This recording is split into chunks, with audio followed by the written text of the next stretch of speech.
Today is Monday, August 25th, 2025. I'd like to open the regularly scheduled meeting of the Allenstown, New Hampshire Board of Selectmen at 6 p.m. We start with the Pledge of Allegiance. I pledge allegiance to the flag of the United States of America and to the republic for which it stands, one nation, under God, indivisible, with liberty and justice for all. Board members present this evening. Trish Caruso. Kathleen Halsier. Diana Helpos, Laura Lambert. Scott McDonald. John Harrington. Also present in the room this evening. Mike, what is All right. Put Greg on the spot. Beth Howard, chief please. Peter DeSantis. Joe Wood. Jerry Mills? All right, and we were having a problem with the internet here as well, Zoom, so No video. no video this evening, so we'll start our meeting with citizens' comments. Mike, we missed you last time. Yes. Well, as you may or may not have noticed, the farmer's market craft fair went off pretty well yesterday. It went off excellent. I went down. There were so many vendors. Yeah. I heard, well, there was about 15 vendors. But Crystal Robbins said she had the hardest time trying to get farmer-type vendors. So it was mostly crafts and I think one food vendor. But they had 15, and I think they said they had a really busy time the first couple of hours of the event. I got there about 2 o'clock and it was kind of tapered off. But I think Crystal and Elizabeth Joyce said they were pleased with the results of the event. So they will go ahead with the next one at the end of September. Thank you, Mike.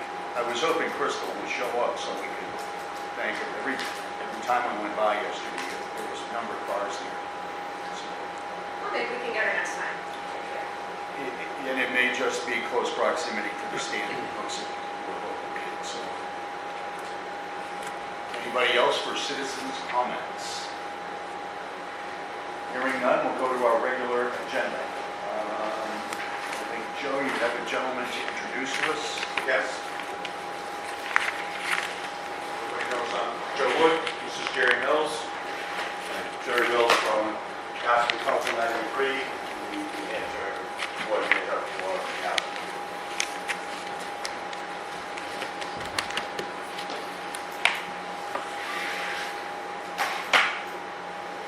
So, Joe, if you would, just give us a quick description of how you folks got here tonight.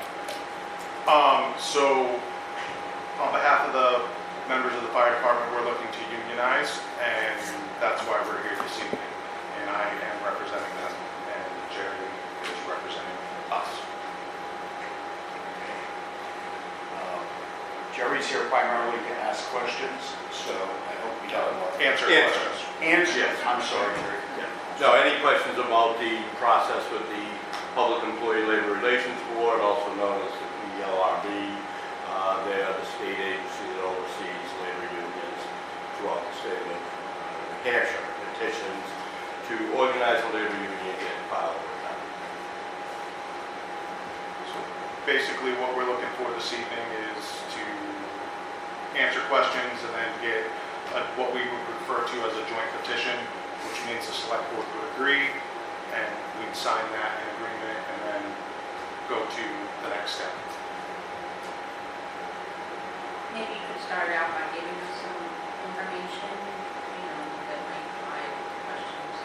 We may have questions, but maybe you guys I could probably more answer some of information than what you just did.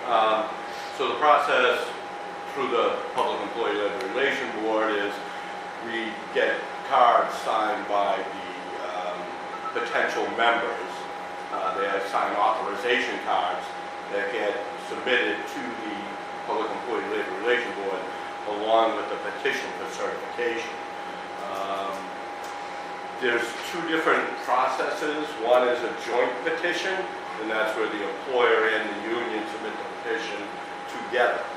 The other is if the board does not authorize the town administrator to sign the petition, then we submit a petition forward by ourselves. And when we do that, the PLRB would notify the employer they received a petition on behalf of the firefighters to organize the labor union, and then they would ask if you have any objections. If you have objections, they would schedule a hearing. You would go to that hearing with your attorney, we would come to that hearing with our attorney, you would tell them why you object to it, and then we would explain why we would disagree with the objection. Your objection would have to be based on some sort of fact or matter of law that would not allow them to become a labor union. When we were first approached by the employees here, we sent all of the job descriptions to our legal department, asked them to review the job descriptions and tell us if they saw any issues or concerns. Our legal department reviewed those, did not see any issues or concerns, and that's how we got here. So after, whether it be a joint petition, you would skip that whole hearing process. If it were a joint petition, if it were not a joint petition, then there would be the hearing if you filed an objection. And then, as I said, you would go to the hearing, you would explain what those objections are, and then they would render a decision. If the decision was favorable to the union, then they would schedule a pre-conference hearing, which is done over Zoom, and they would talk about the election process. So they would just say, okay, we're going to have an election on this date, at this location. These are the eligible employees that are allowed to vote, and it would be the majority of those that actually vote, not the majority of the total proposed unit, but anyone that shows up to vote. You would have to post that notice for X amount of days in whatever locations were agreed to, so it'd probably be the town hall and the fire department. And then at the election, they'll receive a ballot when they check in. They have to bring a driver's license, they check in, who they are. Then they go over to a makeshift voting booth at the back of the room, and they vote. There would be two choices to vote. One is no affiliation, and one is affiliated with Allenstown. The town is allowed to have a witness to the elections. The union is allowed to have a witness to the elections. And at the end, when the ballots are counted, both witnesses from each side sign off saying that yes, the count is accurate, the election was run properly. If we are successful in that election, then you would receive a notice from the Public Employee Labor Relation Board to start negotiations, and then we would negotiate the first contract. We organize a lot of new units. We have over 100 units up here in New Hampshire. Recently, in the last month or so, we've been representing in 3 different bargaining units up in the city of Lebanon, and we just, with a joint petition with management up there, we just organized 3 more units, so now we're on a total of 6 there. They signed a joint petition. We represent Milford Police Department. Recently, we had another group up there want to organize. The town signed a joint petition with us also. These units, these towns and cities would not sign joint petitions if they saw a problem with the labor union.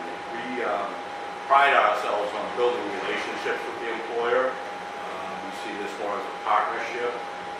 Recently, Manchester Housing Authority, which is the largest housing authority in the state, they have approximately 2,000 units, notified the union that they, unfortunately, due to budget loss last year, over $1 million with increased utilities and expected cuts from the federal government, they were going to lay off 14 employees in the maintenance department. We asked them if they'd like to sit, have a conversation, see what we could do to reduce that number. And we met with them, worked with them. We got that number down to 4 layoffs. And we potentially could even get that down to one layoff, because we also came up with language about if employees submit predated, irrevocable letters of intent to retire by January 1, they would maintain those positions until January 1, they would take those positions out of the potential layoffs. We work in partnership, and when we work collaboratively together, we get much more done. We're not adversarial. We want to work together, find solutions, and when we work together collaboratively, much more gets done. Towns and cities that have labor unions have a much greater retention of employees, and they also have a much better recruitment. They have more success through the recruitment. And that's really about it. Like I say, we just did over 100 employees at Dartmouth College. We just finished that first contract. That was voted, ratified, signed. We're looking at a couple of other units up there, more than 100 members per contract also. Enfield, we're doing first contract out there for public works employees. So these are just some of the current, very recent things. We very seldom ever have employers contest petitions, and to my knowledge, any place that we have a presence, we've never had an employer refuse to do a joint petition. Again, we have very good relationships with all the employers up here. When I met with the town administrator and the chairman of the board, I told them, if you go on the PLRB website, you can see what towns we're in. Reach out to their town administrators, mayors, and get asked about asking in the relationship. We pride ourselves on having a very good relationship. We have a grievance review process. We don't move frivolous grievances forward. We have a committee that reviews grievances, and if they don't have merit, we don't move them to arbitration. We're not here to tie up either side with wasteful time, discussion, monies. Don't know much more. I hope that gives you a pretty good idea of the process and what we're looking to do. Take questions? Yeah, okay. So I have zero experience with unions. I've worked for privately owned companies. So I have a couple of questions, well, a few questions here. So what motivates this to happen? I think right now labor unions are probably on the fastest, biggest rise they've seen in the last 30 or 40 years, and I think that's more so due to a lot of issues out there in the tax on labor. I think people are looking for more security. They're just looking to secure what they have and hopefully to even build a better life. And we understand that there are budget restraints and other issues that towns and cities have, and they have to operate within. And we wouldn't be asking for things that are unreasonable that you can't achieve, because we're never going to get them. So we try to work together to come up with it. So, and then my next question is kind of a two-part. What's the benefit to the residents of the town, and what's the benefit to the fire department? So the benefit to the residents of town, again, is retention, because turnover costs money. Training, putting firefighters through the academy, time, money. Recruitment, like I say, you attract usually more applicants and better applicants, because contracts are published usually on the town website. They're also published on the PLRB website. When someone sees an ad for a firefighter position there, they can go in, they can see what the benefits are, what the salary range is, and it just gives them a better idea, and then they also feel a better sense of security, like, okay, I'm going to go work for a place, I'm not just an employee as well, and I know what my benefits are, and I can look at a salary scale, and I can see where I would be in New Hampshire, you can go up to a 5-year contract. On average, we do 3-year contracts, that's what most employers want, but they can see where they're going to be 3 years from now, 4 years from now, 5 years from now. They can see the promotional process. Is there a promotional process? What type of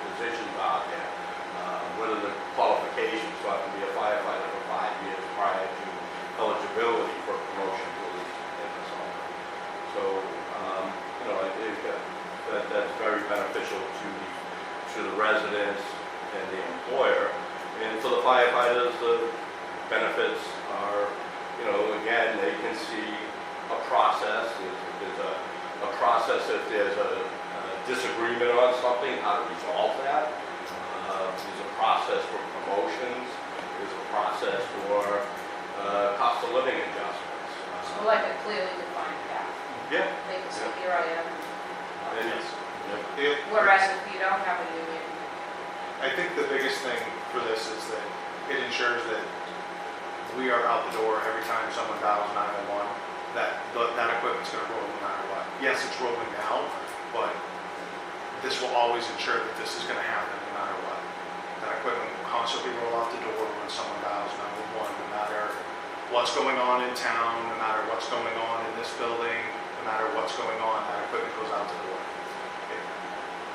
And I think that's one of the most important things to take away from this. So, no, go ahead. should kind of follow up with Diane's question about, for the fire department, what is the enticement? If you could speak a little more about it. So from the fire department standpoint, it is making sure that that equipment goes out the door every day for the citizens and that we're constantly providing the best service we can for them. Yes, we already are, but it's also going to define a path for everybody to understand that we have levels that we can improve with and go through the motions to make sure that we're always striving for the best and that we're always putting quality people in the position, whether I am there in 6 months or 30 years, it doesn't matter, or somebody else can just seamlessly walk in the door. There's the process, and it's a standard flow all the way across the board, and it's an even playing field. From a few other towns that I've seen regarding units, the wage increases go out to the voters to vote on. that is part of the process. If it gets voted down, whenever we negotiate at the table, if it gets voted down, it doesn't get funded, and then usually what happens is we come back to the table and we try to figure out why it failed and what we can do or change to go back to the voters and say, okay, we heard you, and here's where we're at, and we hope that this addressed all of your concerns. We want to make sure this stays a two-way street. In our meeting, I made it very clear that we don't want to butt heads. We want to be able to have conversations. If there is an issue or something's going on, we want to be able to walk in and have conversations like adults and say, hey, listen, let's just work through this. Let's figure this out. And this gives us a clear guideline on how we approach that and how we do that. In our grievance processes, always start with the first step being an informal meeting with the administration or department head, and then so usually it would be an informal meeting with the department head, and then maybe it goes to a written grievance form if that's not successful, and that usually goes before the town administrator, and both sides, tell their side of the story. And town administrator renders a decision, and then sometimes the next step would be before the select board, and then to an arbitration, where a third independent party is chosen by both sides. Usually you have mutual agreement. There'll be a list of arbitrators. We'll put forward 3 names, you put forward 3 names, and hopefully we agree somewhere in there on the arbitrator, and then that arbitrator is independent. Here's the case, and that was forward. The arbitrators in New Hampshire is usually out of the Public Employee Labor Relations Board. There are private arbitration companies that we have in some of the contracts, like the American Arbitration Association. That's more common down in Massachusetts and up here. Almost all the employers up here use the PLRB for that process, because they have hearing officers, and there's no charge for their hearing officers. So I did a little reading on the PLRB, have some exposure to unions, but still learning. So one of the things, and I wasn't quite grasping what it was saying, but it looks like you had to have a minimum of 10 Yes, New members. Hampshire law requires a minimum of. So we have currently, based on the numbers that were provided to us, 10.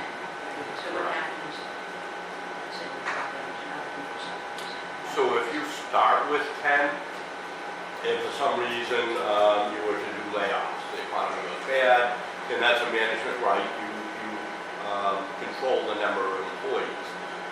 But if you were to do a layoff and say you got rid of 2 employees and you're at 8, you have to have 10 to start the union. But if you were to drop down to 8, the union would stay in effect. So in the fire department, who joins the union?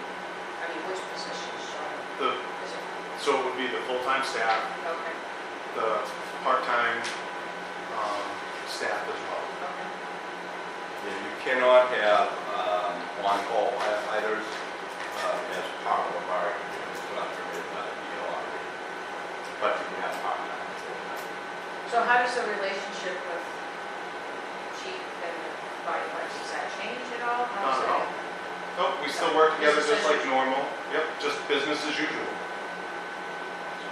Can you talk a little bit about the supervisors, you know, because I understand there's mid-management unions, and there's some language, legal language around supervisors and mid-management. Yeah, under the PLRB, there's an RSA, I forget the exact RSA number, and that determines what is considered a supervisor. So under that RSA, the simplest summary, and this actually came from Doug Ingersoll, the chairman of the PLRB, when someone had asked the question, he said the simplest way to explain it, supervisory has to meet a certain threshold, and the most common issue is whether or not a supervisor has the authority, the full discretion to issue discipline, or can only make recommendations for discipline. So if you're a supervisor, you make recommendations for discipline, which the lieutenants here don't have the authority to issue discipline. They can't go and say, hey, I'm suspending you for 3 days, you're out of here, or you're terminated, because they don't have that discretionary power. They don't rise above that bar that's set to be considered supervisors.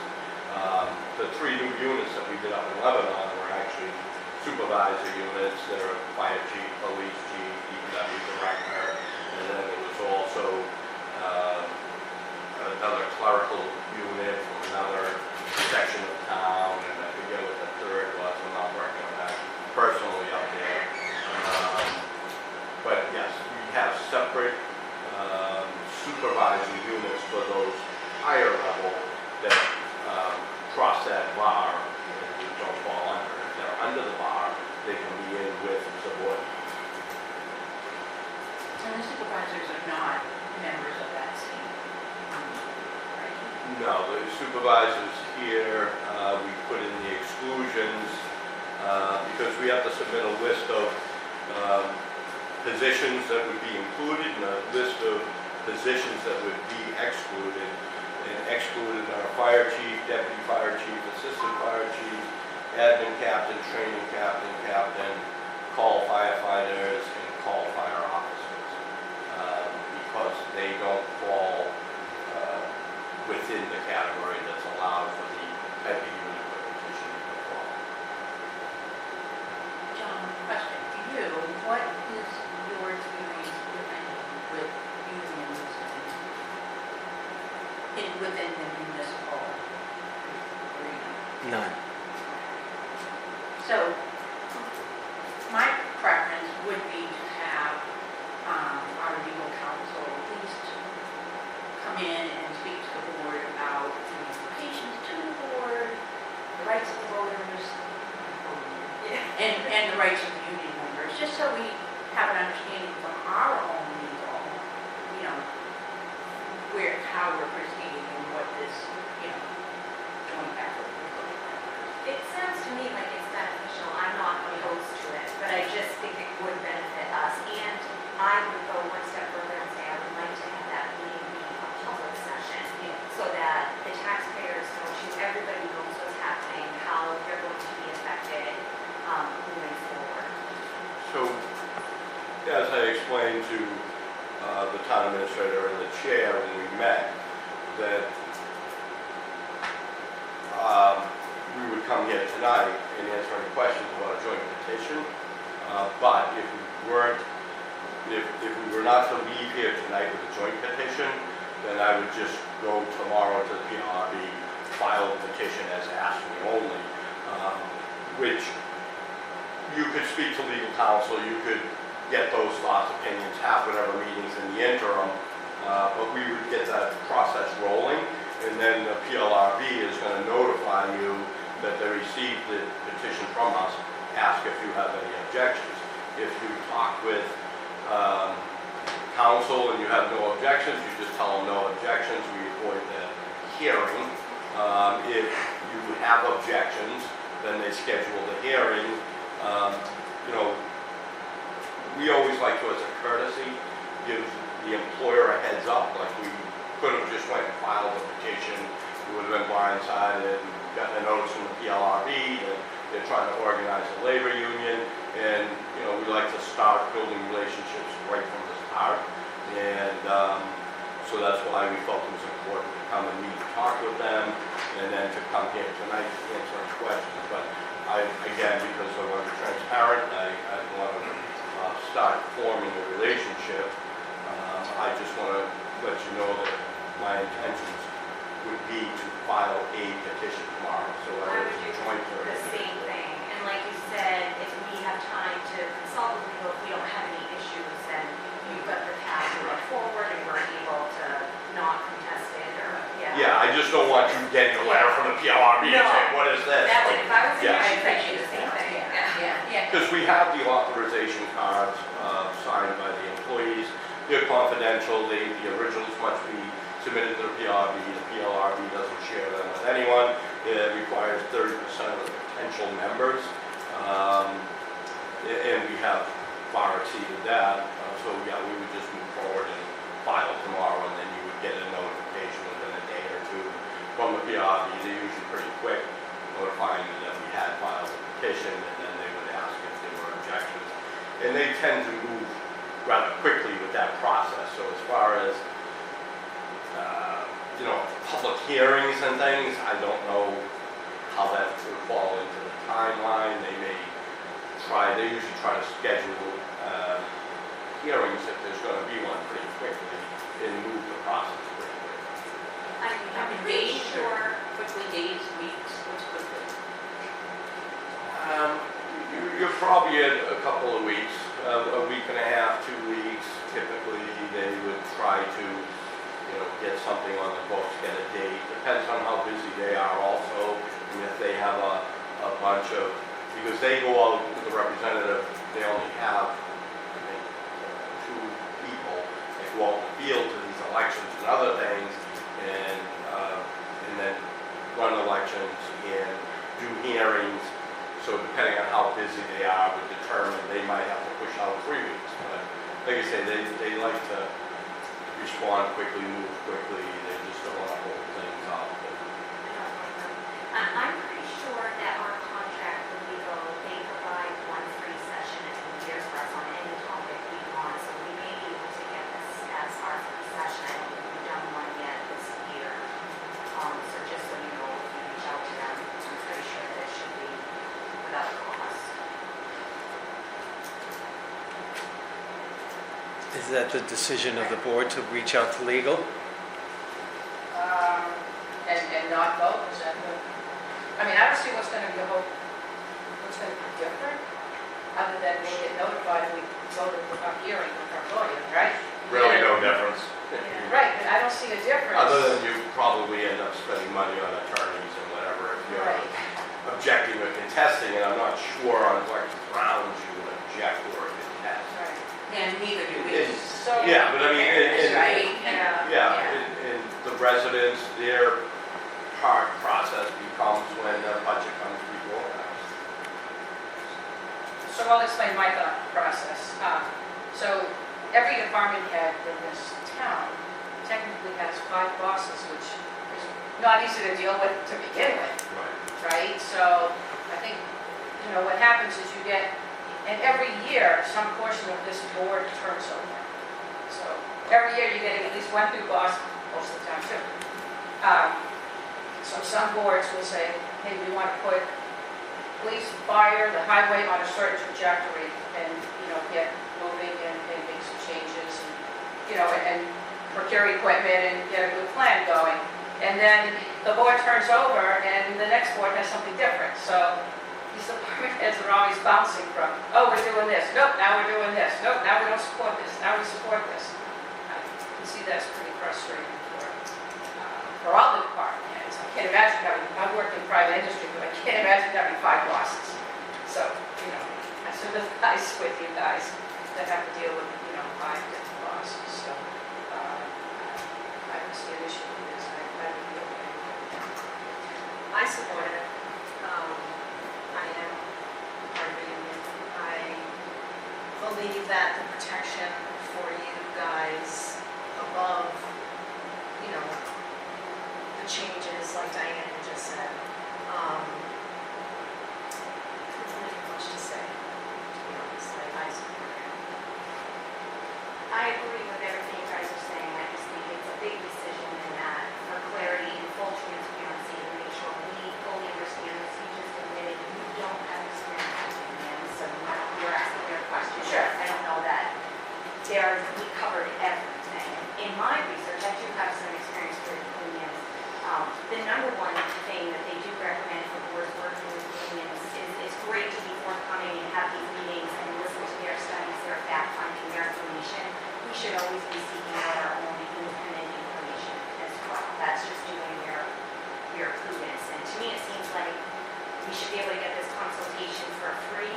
He's going to go fill out the petition, so hopefully we can get the lawyers to meet with us sooner rather than later for transparency for the public as well, so that they understand the implications of this, how it impacts them. There may be people that at first see this on the agenda, and especially because we're not streaming tonight, may think, what is this? What are they getting us on the hook for? But having this legal consultation sets their mind at ease. It's explaining to them fully how things work, and they say, okay, I can get behind that, I can support it. I think we're doing ourselves a disservice to just jump into this. And then I also would bring up an ethical concern on you even voting on it if your husband's going to be in. That would seem like there was monetary.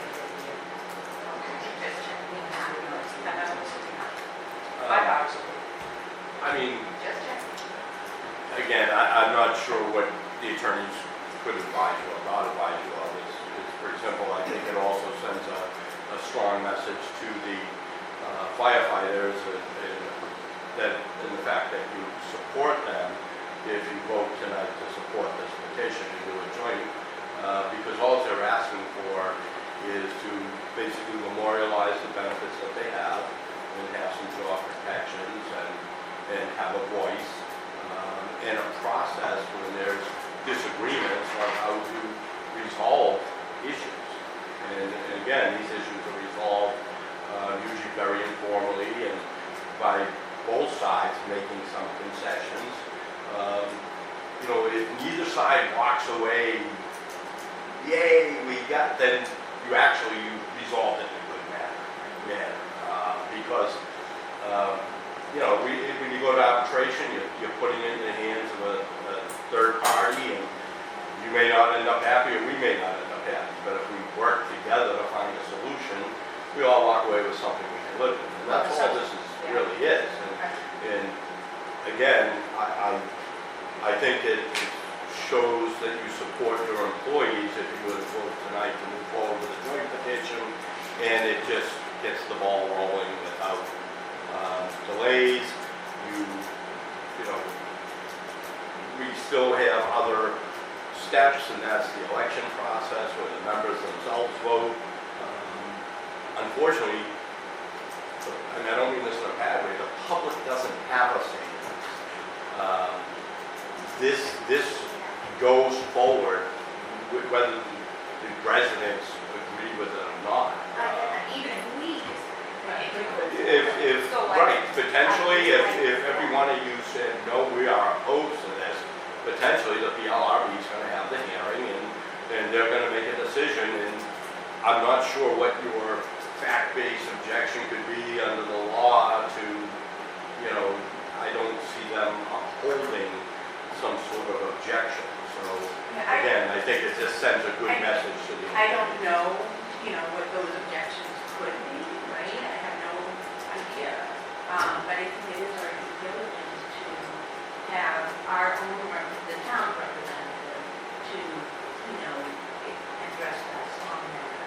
So your objections can only be to the positions in, as I say, the lieutenants don't rise to what the PLRB considers supervisory based on the job description. They do not have discretion, full discretion to issue. Well, maybe you could help me out a little. What are the cons of I can do your point. I mean, bring all The cons of the union, I guess, There's pluses and minuses to you know. everything, and this needs to be put to the people, I think. But We can't make a decision tonight. I would say that is dead wrong. I think we're going to move to the question. So I would like to say this, that a lot of people think union strike, this, that, and the other thing, you see it on TV. For is against public law. service, it's against the law for in this public state. service. It also is in Massachusetts and many other states. Most. There are some states that allow it. Whether we agree on, say, this moves forward jointly or not, whatever happens, there will never be a strike. We are always going to show up. We are always going to go to the calls. We're always going to do our job. We will always put the people first. That is our job. That's important to know. I was lucky enough to speak with both of these guys. I peppered them with questions for 90 minutes earlier in the week, so I want to make sure that everyone else had their questions. Let's have one. What's the cost of the town? There is, unless you get legal involved, I would say there's no Yeah, cost. Other Cost of than, the town, cost of the firefighters. So the firefighters would pay union dues. Those that opt to, it's not a requirement. Sure. Right, Citizens' comments right. are over, I'm sorry. It's not a requirement under law. There's a law called Janus, where the firefighters could opt to pay union dues or not pay union dues. We can't force them to pay union dues. Years ago, before the Janus decision, if you did not pay union dues, you had to pay agency fee, which was slightly less than union dues. But that is no longer allowed since the Janus law came out. So it's up to them whether they opt in to pay dues or not. And even if they don't pay dues, we still have to represent them. They're still covered by the contract. The only difference being if you're a non-dues paying member, you're not allowed to attend the meetings, you're not allowed to submit contract proposals, you're not allowed to vote at the contract ratification, and if we had to represent you, you were suspended, terminated, or whatever, we have a fee schedule that we give them. We ask them, would you like to sign a membership card? If they say no, we say, okay, just be aware, here's the fee schedule. If you get in trouble, you have to give us a $1,500 retainer. We charge this much an hour for an attorney, this much an hour for a staff rep, this much an hour for our clerical staff, and it's very clear and upfront. And that's all allowed under the law, and we're very forward with that. We're very clear with that. And do you cover the town's cost for arbitration and our attorneys and those? No. situations? So The we- town could we incur costs cover- there. Well, Yes, Yeah, if you have, again, we try to resolve disputes without using legal counsel, without arbitration. So if you use the PLRB, there aren't going to be any, there aren't, I was going to say, my phone's on. There aren't going to be any cost. There is cost for your attorney if we got to that point. But, I mean, if you go on the PLRB website, you can see how many cases have gone to arbitration from ASME. I think we had 2 or 3 last year out of the entire state, maybe 2 so far this year out of the entire state. We prefer to, as I said, work together and walk away with something we can all live with rather than put it in the hands of a third party. And we're not, the more money you spend on legal fees, is less money that you're going to have to give to them and to do things for the residents, and we certainly don't want to, we want to build relationships with the administration and with the residents as well. Sometimes we get the employees and sometimes employees from members from other communities to come over and assist with some sort of program you're running or doing. administration of the town, the residents. You know, we certainly don't want adversarial relationships anywhere. We're not into fighting. You know, we would rather resolve. Is there a time when something may get to arbitration, we just can't figure it out, we can't come up with a solution, and then we put it in that third party's hands? But when we do it, we also do it with the understanding this isn't personal, we're unable to meet in the middle somewhere, so let's let somebody else try to resolve it. So, yeah, to answer your question, that would probably be the only cost that the town would ever incur are legal fees, and you kind of control that. That's, you can, you know, come to the table and work to resolve the issue and avoid that whole possibility. And I can tell you from the body of the fire department, that is our ultimate goal. We would rather come and have conversations and resolve the issues than spend money with an attorney that could go to the DPW, go to the police department, or be given to the taxpayer for whatever services they can be afforded extra services for. Yeah. And I do think that is a strong pro of the union. In my personal experience with them that I've observed, I'm not anti-union, but I've never sat on this side of the table of it would be in a union. And I do know that there are cons, there are pros and cons. And so the fact that you can only tell me the pros and no cons, I really feel that no matter how the vote goes, we should be having this consultation with legal, because even if the union comes to fruition and maybe there's something we're not aware of right now, we should be doing our due diligence and be prepared as we go to that bargaining table down the road, exactly what's going to be expected of us, what questions we should be asking moving forward, what our role in is. And I do think even though it's not the taxpayer's decision, they don't have anything to do with this part of it, they will be voting on the budgets and the overall raises, and I think they would appreciate the transparency as well of knowing exactly how this affects them. I mean, some employers bring attorneys to the contract table for negotiations, some don't. That's more so when you get into talking to your legal counsel, or sometimes you don't bring them to the table to negotiate because of the cost of that, but you may send the final product to them and say, okay, do you see any problems or concerns here? Is this okay to move forward? I would just like to hear that from our attorney's side. I would like to get their opinion. And I respect that, appreciate that. As I said, I would appreciate and ask the board to vote this tonight, and just so that way the members at least know where the board stands on this, and then we move forward one way or the other. Just one last thing. The experience I've had with our attorneys, like on the planning board, calling them, we really didn't get any answers, and we had more questions after the conversation than before. So if we talk to the attorneys, I'd say, well, this would happen, or this would happen, or this, or this, or this. And more questions get generated than we got answers, so. On this I don't bill, have- I've worked with the attorneys that had great results. We got wonderful feedback. They did a presentation for us in 2024. They answered everything. They responded to the emails with any further questions. They did all the reviews, so it's unfortunate to have that experience on the planning, but, yeah. And no matter the vote, we can always use the legal to make an ask as well. Yeah, if you was to vote tonight, we would still get legal involved. It sounds like this is happening regardless, so I would like to show them the support. I'd like to make a motion to approve the labor union joint petition for the fire department. Is that correct?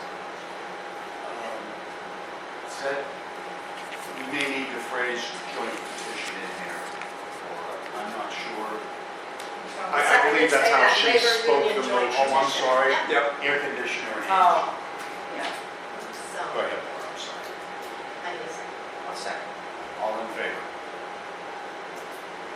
Laura, aye? Diana? Kathleen, no.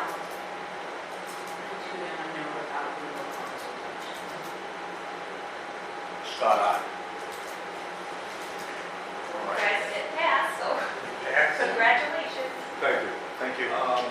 Thank you for coming out. If you could We sign appreciate that, your time. if you could sign that petition, I think you have it. I have one as well. And then what I will do is I will sign it, scan you a PDF of it. That way you have it for your records, because it's in there that I also gave you a copy of it. I'm going to give this to you. That would be signed by the town administrator. Well, actually, it has to be signed by the board. I don't have authority to sign contracts or agreements. Okay, normally the select board authorizes the town administrator to sign. Your name is the one on the paperwork. I saw that. They recognize. Yep. Do you want a motion to, or you go receive this? I would like to make a motion too, though, that we do consult with legal on the implications of the union being formed within the fire department, how it will affect the board, the fire department employees. When you sign it, can I get a copy, email it to me? Yeah, I'm going to scan you a PDF Perfect. and email it to you. Thank you. Perfect. All right, thank you, everyone. I appreciate your time. Thank you for coming out. Thank you Thank very you all. much. So we have a motion. I'm sorry, your motion was? I make a motion that we do schedule a consult with legal in public session about the implications of the fire department union, how it will affect the employees both participating and non-participating, the voters, and the BOS. And I second. John, before I go on here, what kind of invoice can we expect from the lawyers? I don't know. I'd have to ask because we have shifted to Upton and Hatfield. I don't know if you're talking about an agreement with DTC. Yes, they used to give us a free Yeah. consultation once a year. Most of our work has been going to Upton now. So I don't know. I'd have to look at what DTC. Default budget, we may not know what we're spending. Yeah, maybe we just get a quote. I think it's a good idea. This is a big decision. I think we need that information. I agree, I want to be, it I think doesn't that's- mean we want to find out if we spend the money, but we should know how much we're spending. Yeah, and moving forward, help us with the bargaining piece of it, because that is part of it, so that we are prepared. Absolutely. And I've seen a number of places that, initially start out with their attorney helping them out, and then maybe after 2 or 3 years, that's what their staff moves on without having that. But I feel that none of us have full union experience enough to be on this end of it, where you were the chief member.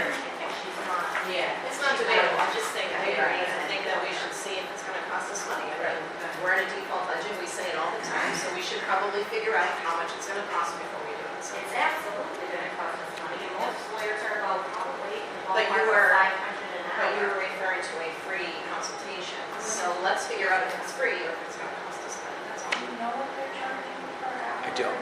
It depends on which attorney you get. I think, unless you've got a contraction, you've got something lower in the contract, I think right now it's about $400 an hour. Maybe it's more. Yeah, And I just got that from Maureen. That sounds about right to me, between 400 and 500, and again, this is a big decision. We need to know what we're doing as a Well, even if it's an board. hour, it's only. Yeah, that's why It's it's still, still it's covered by cost, but Yeah. it's big picture of the budget. It's a legitimate Management would expense. be more than it. Yeah, Yeah, right. yeah. Pretty straightforward. Thank you. Okay, So there's a motion and a second Yeah. to have a legal meeting in public regarding the union contract. Yes. In public, what you said. In other words, I would invite them to the next meeting if they're available.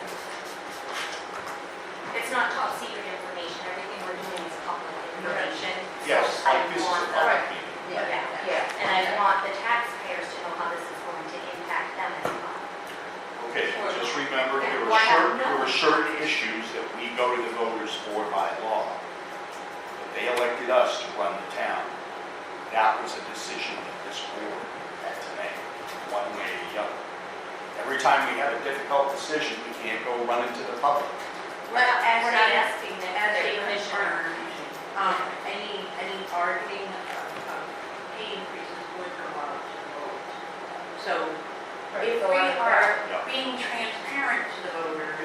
and letting them understand this process, when it comes time to vote, they're less likely to just say no because they don't know enough information.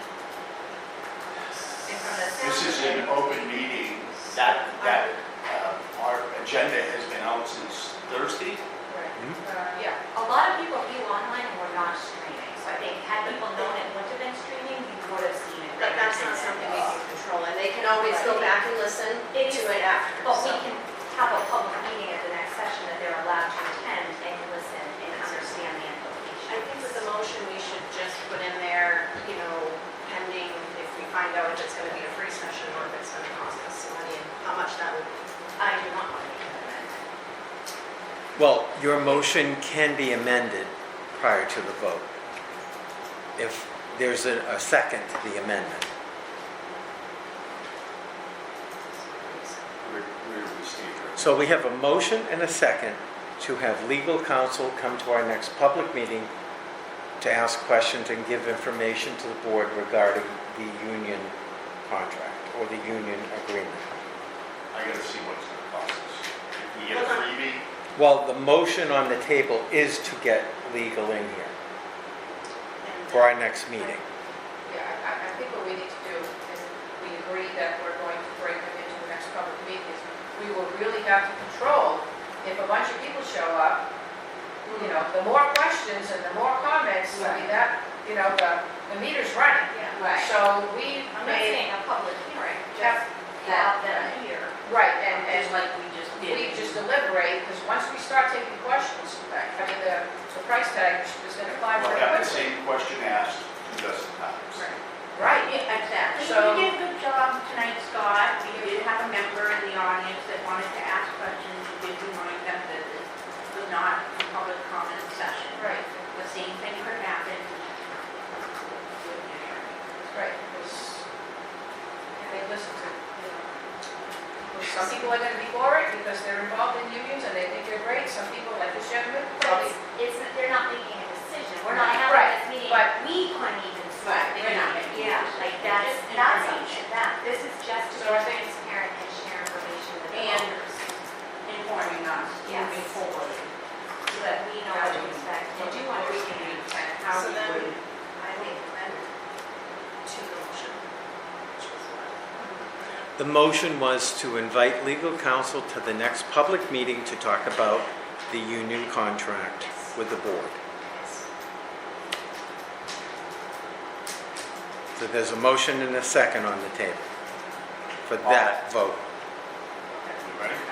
All in favor? Tricia. Kathleen, aye. Diana, Laura, no. Scott, no.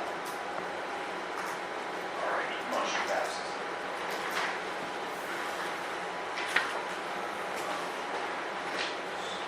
All right, next up, the transfer station pilot program. We've got the MOU here. Everyone had a chance to look at it. The only concern I had was that, there was mention of a 90-day probationary time. And I'm wondering if, where at the end it says, shall be effective as of date of first written above, if we added and terminates 90 days from that. That would be the only concern I have. While there's mention of it within the body, just finalize that. With regards to contract period. Isn't that what probationary means? Yeah, I don't I mean don't to know. nitpick, but Yeah, it's I probationary mean, for 90 days. yeah. And the probation period ends. It was made very clear in the RFP. The proposal that was submitted was very clear that it was understood to be a 90-day program. What the MOU does include is the ability to extend the agreement, should it be successful. But I do not think there's any question on it's a 90-day pilot program. I do remember it was mentioned, because that seemed kind of vague to me. If they're not making money, they're not going to want to. That's why there's a periodic monthly review as we get to the 90-day, with the last one being 75 days before the 90, to determine whether or not I bring to you an extension or I bring to you the information that it's not going to continue.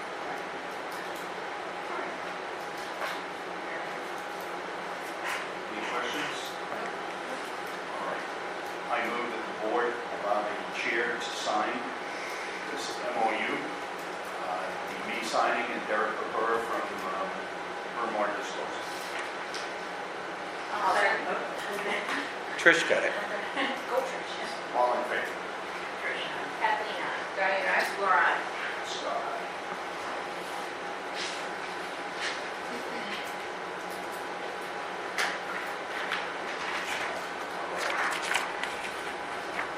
All right, Chief Lambert.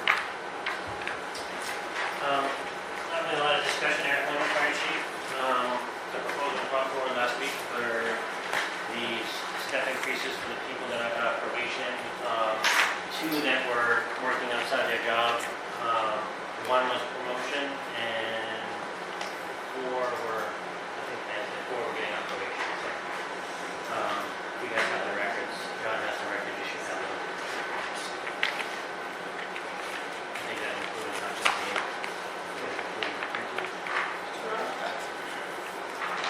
I know a couple of the points that we made with regards to that was to look at, all the departments across the town, which you could get the police chief's report from the past.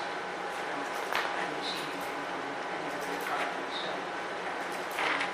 things that they can, request. But then the other part was just more of the detailed explanation. I really appreciate your report, that really informed me very well as to the reasonings for this, and you included the columns, and I appreciate that. So, do you have something that you want us to learn in writing that explains, No, You had presented the that. reasonings for it? I presented the table last week. But it says table, but that doesn't give us detail. as No, to I explained the fact that it is, Who's getting what? that's what I explained last week, is the bottom four are getting off probation, they're full-time firefighters. Lon and Taylor are working outside their job right now, doing more work than they're supposed to. Jared Pierce is now an AEMT, and he was not before, and that was way back last fall, and it was my error that we didn't get it taught. Then again, we're in the wage scale study, where we didn't have a structure for that. So now that we do, those are the positions that need to be moved. The second one is Ryan David, which is promotion. And what cost implications could there be if they are not giving these? But they're not what? If they're not giving these? Well, they got off probation. The cost increases, and they're not gonna make any more money. So I think To it's the over. town, to the town. That's what it is. That's the cost. They're just not gonna get paid on that anymore. So essentially that makes it so these two work the whole year to get off probation. Police officers work and get off probation, and it's been tradition that they move to the right spot. They've been on probation since May 28th, and they have not gotten paid for getting off probation. So I think it's owed to them that they need to be on probation. So I think it's a fair thing. If we want to retain our employees, we've talked many times about retaining employees. We've given extra holidays for those employees. It was only $8,000. This is only $8,000 or less for the year. To keep an employee, it's only $8,000 a year. So the $100,000 in savings that everybody talked about, it's a small thing to be able to give them to make them might want to stay. Because I mean, the health the insurance is reality truly is- affecting them. I can tell you that up front. The health insurance is affecting people. The But that's, reality is a good chunk of that holiday pay was paid away, whether the person worked or not worked. I think the biggest implication there was overtime for people that would be working on a holiday. So other than that, the person can get paid whether they're working or not. well, they're going to get paid, but they're not going to pay as much, and that was not budgeted. But these are the steps for these people who are doing work for your town to be able to be kept or held when they need to be. My concern is that I feel all the employees in all the departments deserve the same treatment. That's where I am. Yeah, I I just, said I the can't, same. I said the don't feel that it's right for us to pick out employees from one department and give them, and I understand that we're coming off probation, and I understand the default budget, you guys had no control over this. It's not just can't justify giving a raise to only 1 or 2 or 6 employees, while the rest of the employees have to abide by that default budget and not receive those raises. I think that's What I very would like clear, to very do clear. is clarify our policy. Thank you for bringing this. And still, the policy should stress that in the default budget, there's a chance they won't get them. But I think we need something more streamlined, and maybe the union, it'll be a moot point because the union will work that out. But I do agree that employees should know what their growth prospect is. As they are going through training and you're strengthening your skill set, you do deserve to learn more. You're putting that time in, you're doing a greater volume of work, you should be paid for it. The problem is in municipality is from year to year when those budgets are approved by the taxpayers, we have one pot of money that we have to divide between all the departments. Well, I know you're aware of that, but multiple times you have come before this board and said your job as fire chief is to advocate for your department. Well, I agree with that. You also have to be aware that you are one piece of the puzzle, that there are multiple departments sharing one pot of money, and that every decision we make has not just the financial Kathleen, implication I of the understand cost. everything I'm not done you're speaking. talking, It everything doesn't you're just saying. have the financial implication of the cost, it has an Yes. opportunity cost. Most So certainly when we does. choose to spend money over here, that means these other departments get less. Well, And I no, do not they- think it's right to so- prioritize one department over those others, So you- especially with concern to employees. You are a person that supposedly pays attention to the budget, right? Yet John puts out every single week on the financial page that essentially where we're at with the budget, right? You know where you'd be. 55.71% Thank spent in the budget. So I do think about the whole town, and let me make it clear so it can be heard. The first thing I said last week was, I think everybody should get a step. The health insurance is drastically affecting the people on your town payrolls. $900 for a crown versus $25 for a crown is a lot to pay. So the small amount, I would say vote to get everybody a step increase. And that's because we need to retain employees. Sometimes the default budget, we're within our means right now. Are we not? Yes, we are. We're 66%, 67% spent, and only 55% spent for the budget. So do you want to pay more money to keep employees, or do you intend to lay them off? I hope not, because we are on a shoestring as it is with the fire department with the 8 people that work there, and you will start a snowball effect of the citizens paying more if we have to start taking money and they have to pay it out of their taxes versus what we're doing. You don't understand my budget. You don't understand the police budget. I'm telling you, we are under budget. The town is under budget. These guys are working their butts off and doing more work than you should be doing in a small department. To tell them no right now, you might as well start right now when we're going to hire new people. And that's not just me saying it, I'm sure the police department say it. Your husband sat in a meeting with him and said, if my people don't get raises, they're going to leave. We'll give them a raise, we got extra money. We have the money in the budget. So I would hope that Chad would ask for that too. I did speak to Chad, I saw Chad and I did talk to him, and as far as I'm concerned with the conversation that we had, he did agree that his department, they work very hard and they do deserve that.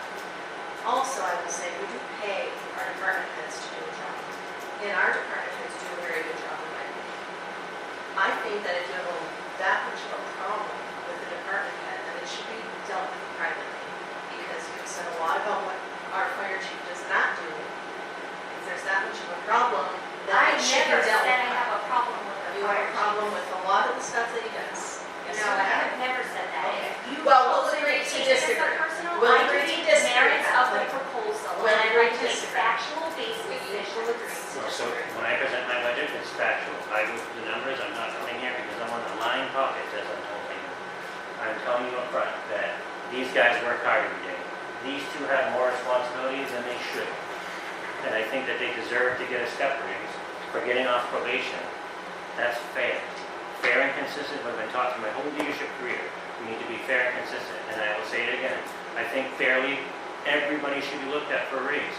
Does the person who shows up one time a year deserve a raise if they're not putting the effort in? These guys are putting the effort in.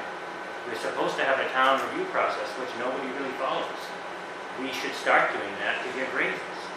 These guys have shown it without even being asked.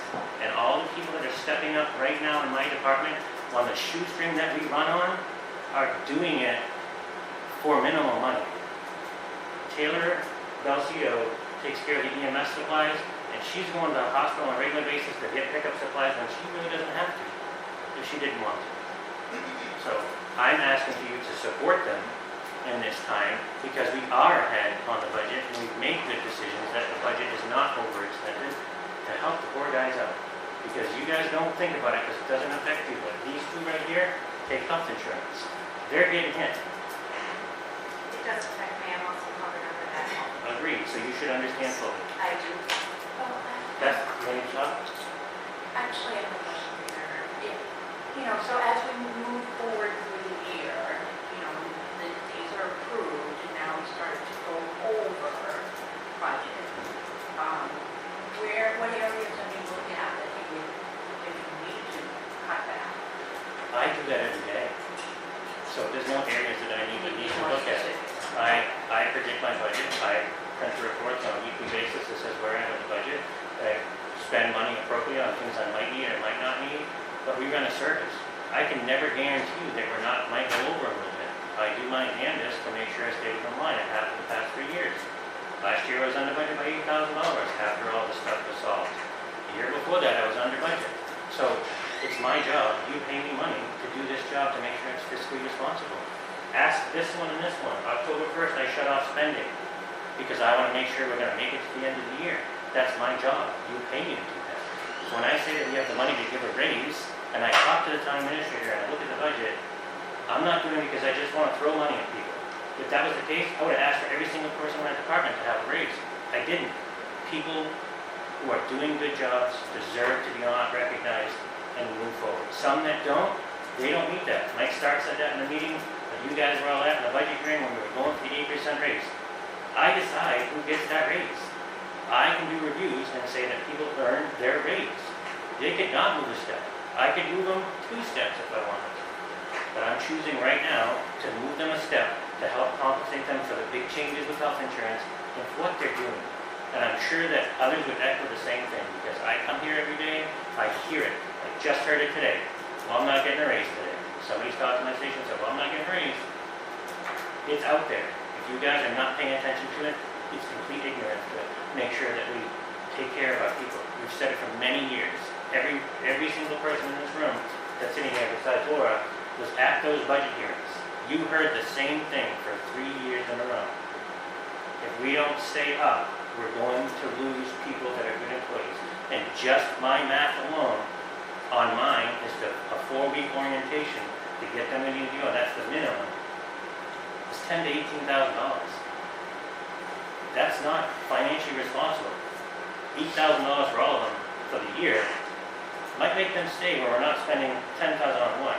I'm telling you up front, this many people right now have informed me that they're looking for other jobs. That is half of what we have. If they leave, it's detrimental. Detrimental to your ambulance service, detrimental to what we're going to provide for the citizens, because getting them back up to where we need to be, that accumulates to, if we don't get out the door, we don't collect all the revenue, now all that revolving fund that we're doing so well on, guess who starts paying for that? The taxpayer, because we are bound by contracts with that. So when you start talking about this stuff and taking care of our employees, it is a snowball effect that you don't understand. I ask you, and I truly ask you, before you guys are making your judgments, every single one of you, understand how I operate, come down and see me. I've said it 1,000,000 times. Come see me, explain the budget. You sit for the budget process. Explain how we operate, how many people I have on the floor. I got 2 per shift, I only got 8. 2 of those are per diems that could leave any day. If that one leg falls out, you start the snowball rolling. And I'm sure it's the same for the police department, it's the same for the highway department, because they all do good work. Why not take care of it? One more question too. Given the static default budget that we are in, what line or lines would you be retracting this money to put into their salary? There's no That's retracting come it. from somewhere. There's no retracting it. If my budget is underspent, my payroll lines are underspent. But for transparency, Yeah. facts, and for proper due diligence, That's- running your accounting lines, That's a you know, fact. in that manner, shows us, oh, we took it from here and put it here. But I'm not taking it. We have a salary line. Sure, you have to put money in that salary line. Discuss this, yeah. My budget is an overall budget, and it is underspent. By how The salary line itself. I'd have to look at that. But I'm telling you, Chair. my budget is overall. Yes. Move for the vote. It's not one line, Move it's for a vote. overall. Chief, go ahead. Move for a vote, please.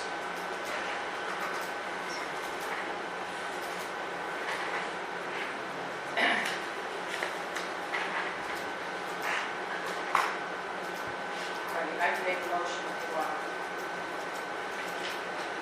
You want to read these? What's that? You want to read these? I think we should do them all.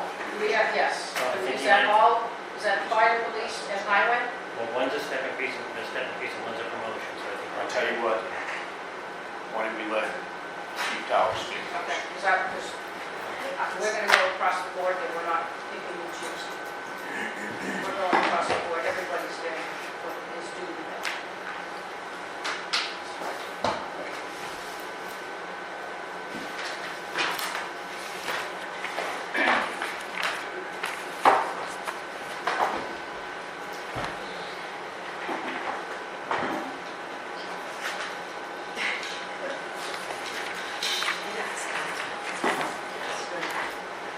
Okay. So a couple weeks ago, Diane, when you asked all the department heads to put Yeah. together their proposals or whatever, I kind of went down a rabbit hole off the rails a little bit. John, did you get the most recent thing I gave you this morning? Okay.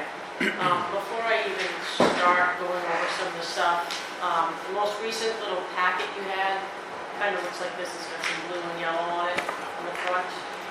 You have that? Ours are black and white. I get it, I get it. Got it? Don't All worry. right, never mind. It's coming. I knew I had All right, them. go ahead.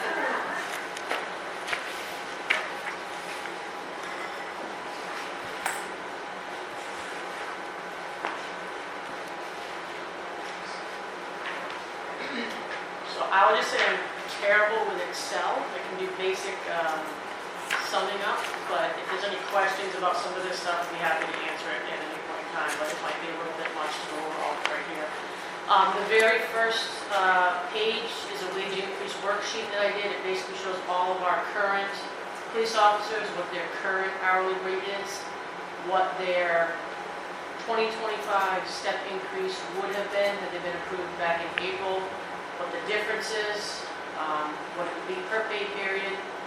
At the time that I put this together, it was back in July, so it shows 11 pay periods remaining in 2025. And then in 2026, let's say the 2025 was approved, but there was no step increase in 2026, that's what the total would be per officer.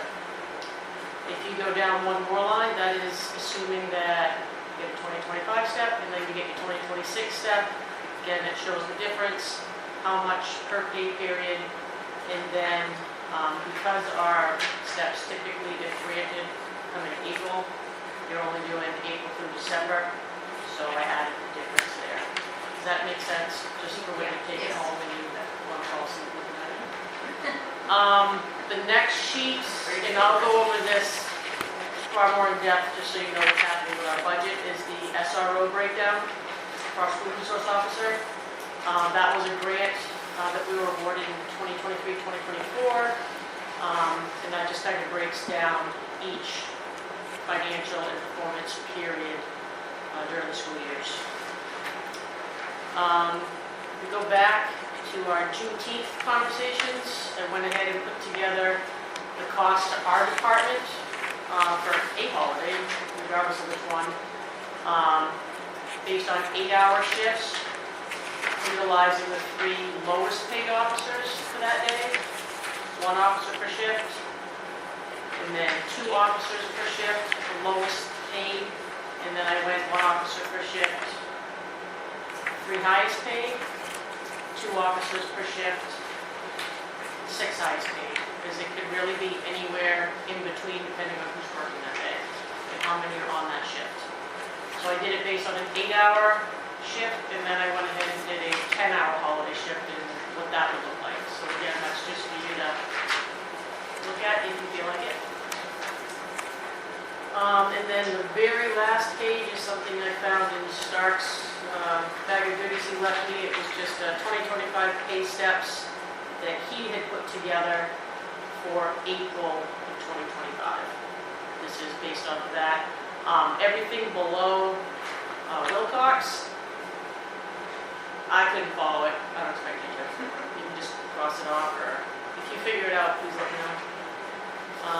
So that's what that packet is, just for you to look at.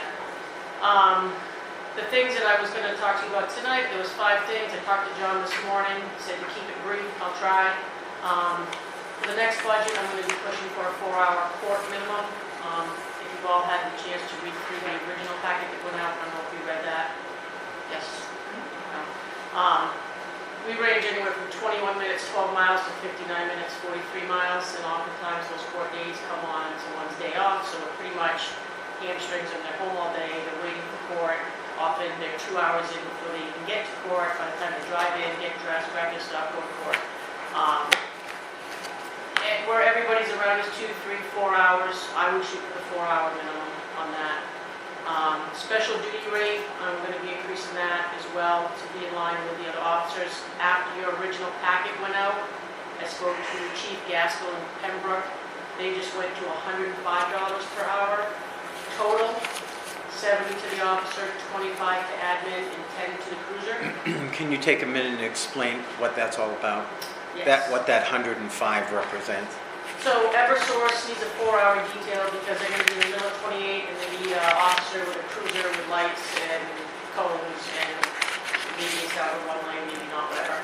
So that's just our detail rate. So it could be tree service, it could be Bearbrook wedding because it's over so many people and they have alcohol. Anytime there's a detail, this is what the hourly wage would be to that entity. Okay. 70 goes, well, for us right now, we are at $85 per hour. That's what you're charging them. That's what we charge them. So when Eversource says, I need a 4-hour detail, it's $240 for that hour. The breakdown is 60 goes to the officer. We used to do $15 to admin, but right now we use Extra Duty Solutions for all of our details. They manage all of our details. Someone needs it, they go to them. We pay them, no, they pay us the detail, and then they go find the money to get themselves reimbursed. And then we still keep $7.27 that goes into our revolving fund. Basically, not having to do too much. And then $10 to the future. So the Extra Duty Solutions, what is that, a service that's? The service, they do schedules, they do all kinds of stuff. That's one of the people we met at the last IACP conference, I think out in San Diego. They're nationwide, they've got thousands of agencies that utilize them. It just takes the burden off of our admin spending hours trying to figure out, okay, who's next in line.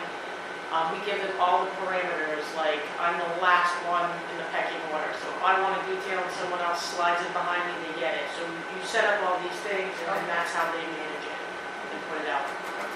And it's based on points, so every quarter you reset your points. That way someone doesn't grab every summer detail, and then everything is winter. Yeah. Someone else. Oh, yeah. Somebody else's reason. So that's how that works. They get, it looks like just about 50% of our admin fee, and the rest of it stays with us. So what could be an impact or impacts if the rate, if we increase the rate? Right now we're telling our vendors, 105. I don't think it's going to have any impact, because if you look at all the towns around us, it's the going rate. We're just $10 to $20 behind everybody else right now. So, yeah. So again, we're at 85 total per hour. Pembroke just went to 105.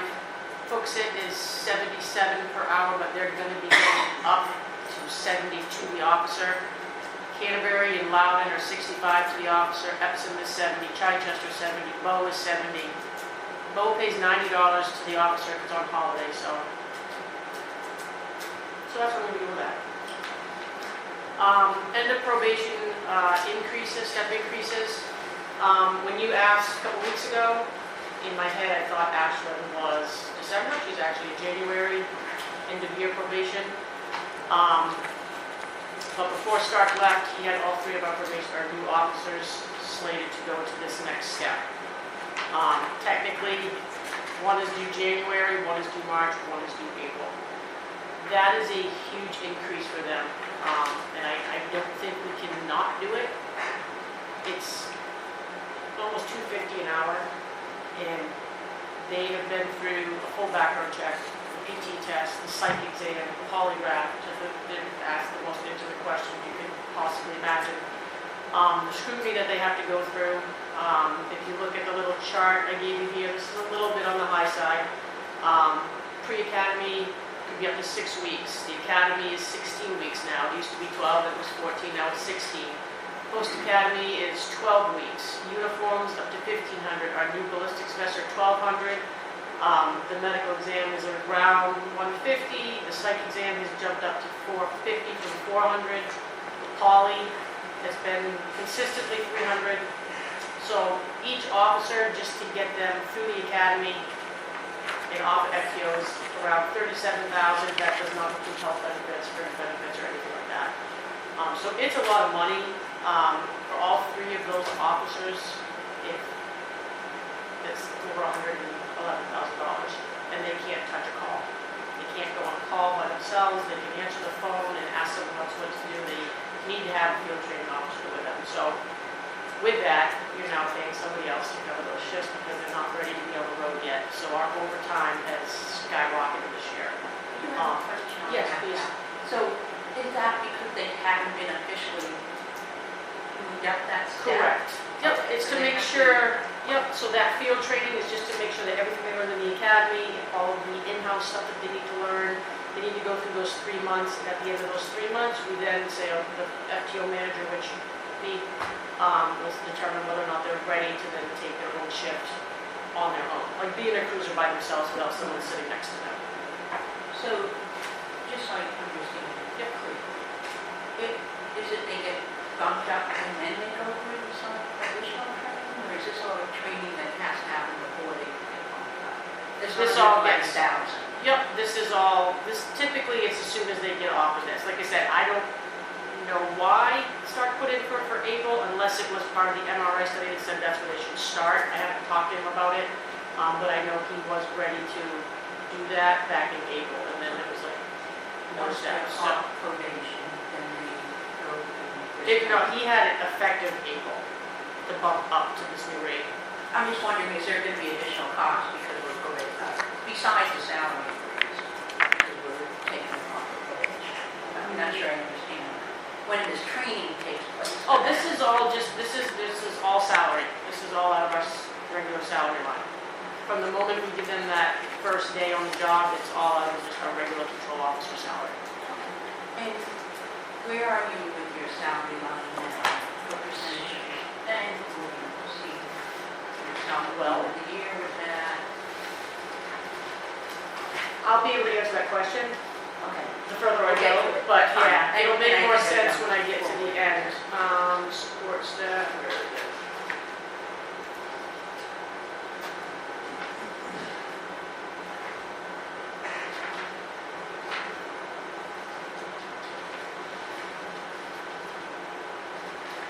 If you have it prepared for further down.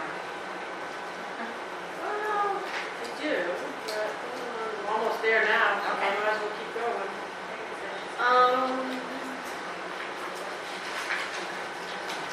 Full-time salaries, we were at, well, we're probably a little bit above this because we added in 2 payrolls that have not posted yet. And without those 2 payrolls, we're at 59.46% in the regular salary line. But I'll make it all make more sense towards you. So, as of August 22nd, there's roughly 8.5 pay periods left. So to give those 3 officers, if we were to give it to them now, as the previous chief had them slated for in April, it would cost $5,018 from now to the end of this year. Not going back. Not going back, not retro. What's the retro? I haven't figured it out because it's not going to be in our budget. I know that already. I see here, Alliance, that they're currently over by 1.3% for 15,168. Is that the total budget, not the salary? Total budget. Yep. So that's those three officers. I do sincerely feel that if they don't get that bump, they go through the same amount of training as Concord, Manchester, Hooksett, everybody else. And if we don't stay competitive with that, they're just gonna leave. And you can see it costs $111,000 to replace them again without, that could be 8 to 9 months that we're now paying overtime again. And like I said, our overtime is not. So, any more questions on that? So you said you're going to cannot absorb going retro. Retro, not, no. I'll get to it. There's been some, I'll explain. So I'll get there. if they are given the pay increase, but not retro, they would be okay with that? Yes, because so far they've got enough. Okay. I'm hoping. I hate I to know. shortchange employees, I really do. I understand, but It's just, okay,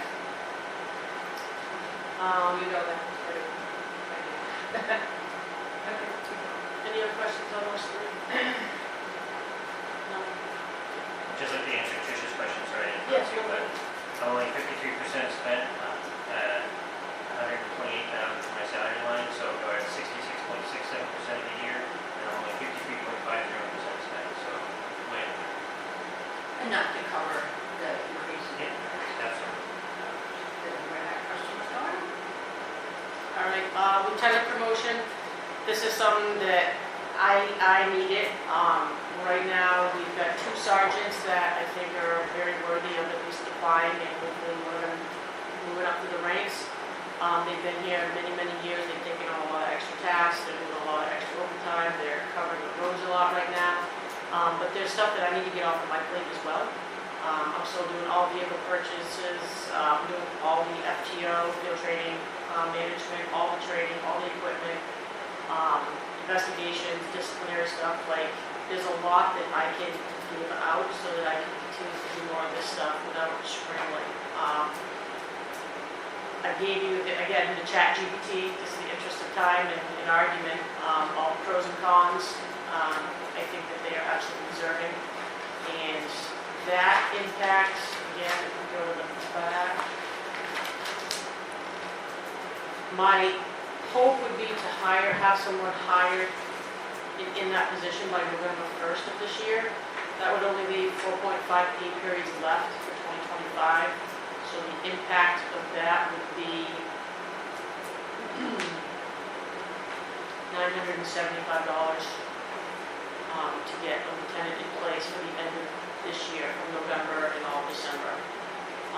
They're going to need time to study and get themselves prepared, so that's why I came up with a 4.5 pay period time frame now.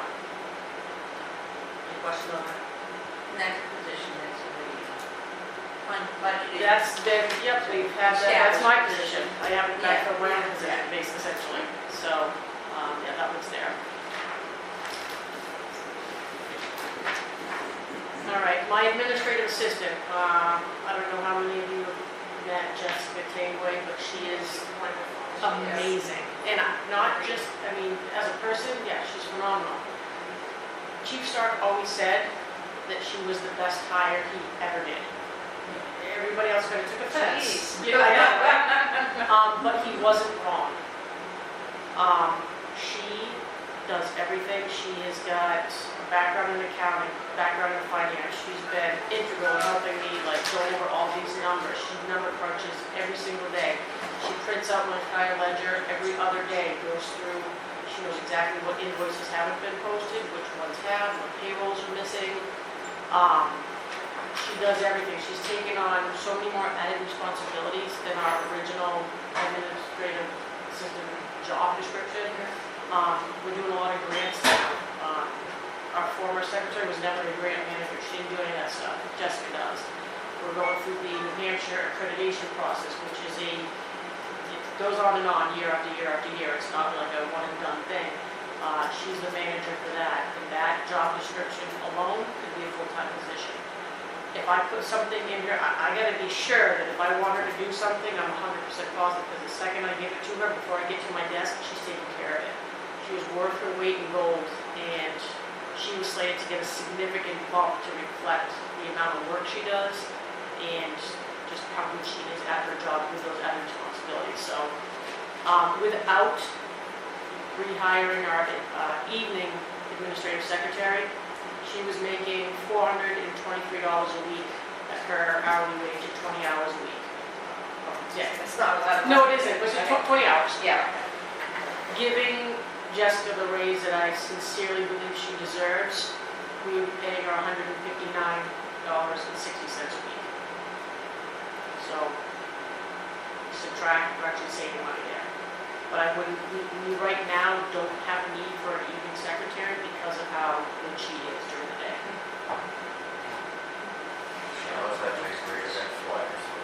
That too, event flyers, see, I just keep adding to the list.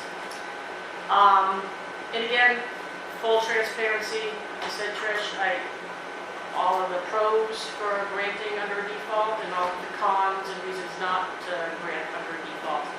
The default is not lost on me. I do understand it. I do get it. I do know what the implications are. I just feel like this committee needs to decide which one is going to have the most negative impact, or what's the lesser of the two evils. I do think we will lose people.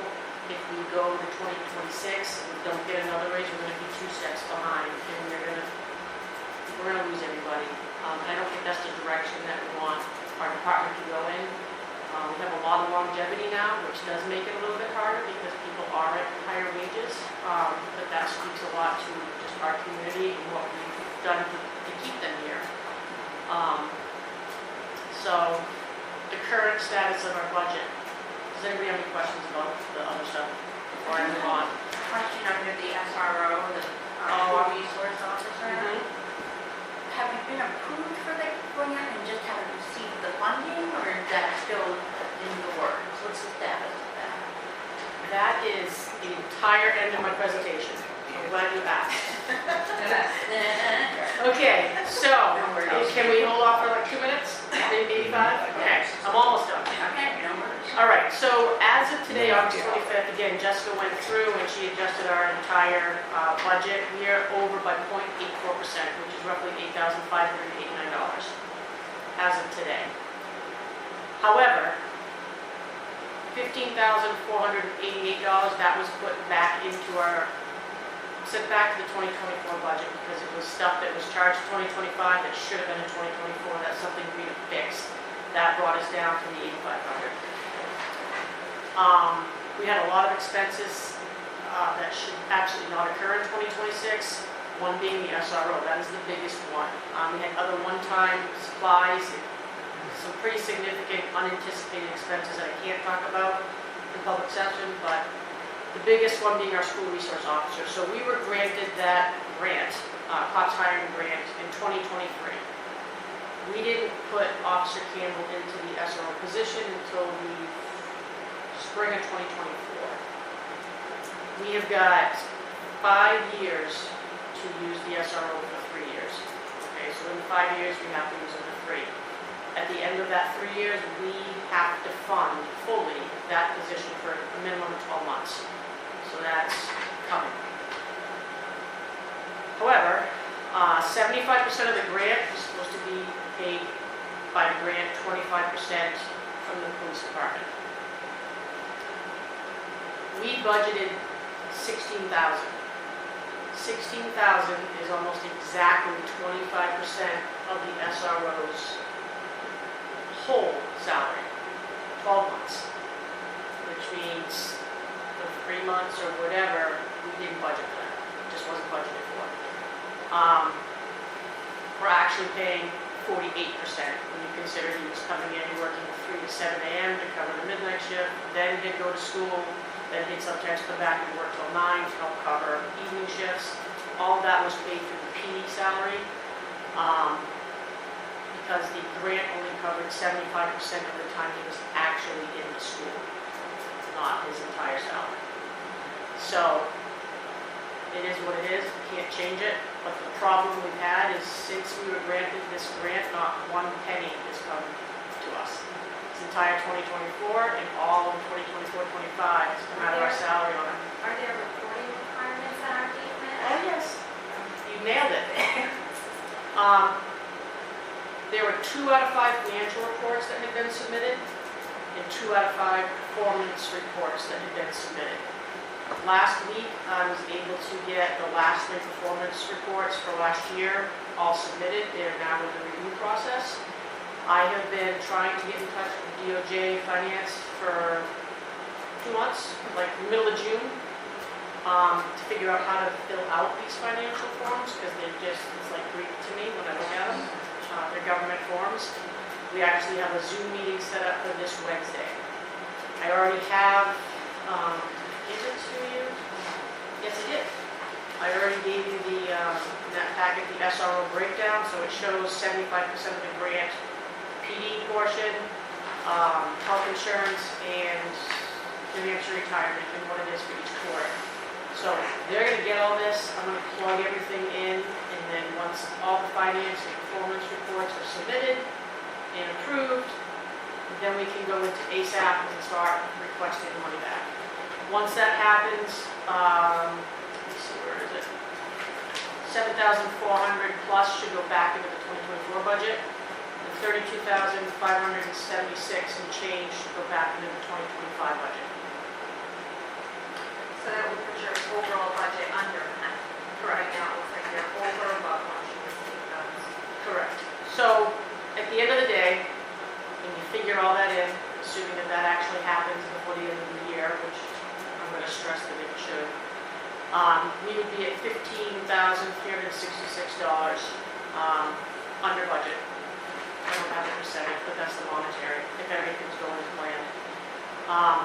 With these step increases, including the probationary and everyone in our department on this front sheet, excluding myself, obviously,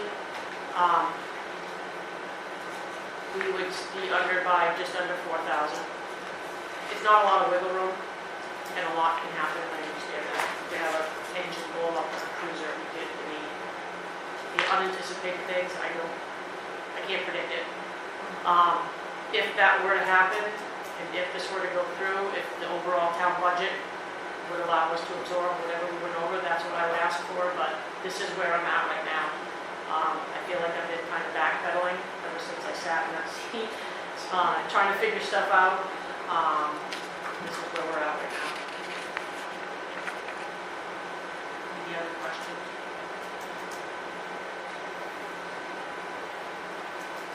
I don't, but I appreciate your understanding the position that we're in. I really appreciate you showing the pros and cons and acknowledging the fact that there is still a significant amount of the year left. Thank you. Thanks, For being very thorough.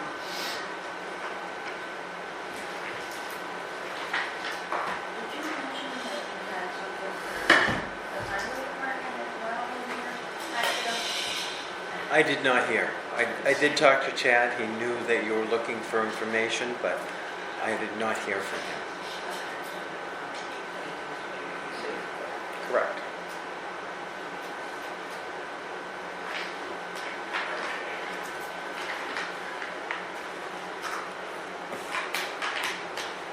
Do we want to? I have a Do we want question. to put these through like fire department and then police department? These are the PD. Separately? I don't want the motion to be really complicated. Can I ask what the total is going to be of all of this? For us.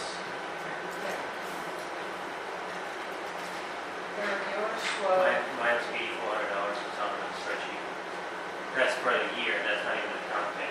right, Last that's, half of the year, we're talking about a third of the year. And then How I far back actually- you go with that, Chief? Well, if we go back to their probationary dates, which was May 28th, February is when Melissa stepped down and Taylor stepped in, so if we said March 1st for town vote, that's about when they started doing it. Jared has 80 and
And, you know, and honestly, I look at it per department, you know, you've heard me say over and over again, we're Allenstown County, we're Allenstown County. It's not robbing from here or here at all. So, you know, I have no problem with considering myself.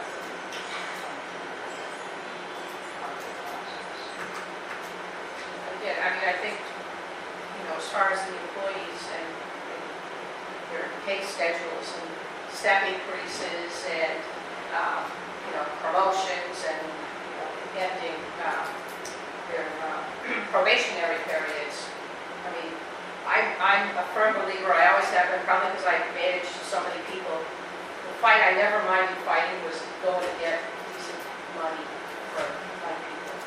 Because, you know, first of all, everybody works hard, economics is economics. If they're not making enough money in one town to make ends meet, you know, they're gonna go someplace else, and then we become donors to other towns. Fire, police, highway, other towns are happy to take our people because they're fully trained and it's a win-win for them, We've been doing that. right? And so that's what, we don't wanna become a donor town because we're not paying our people enough.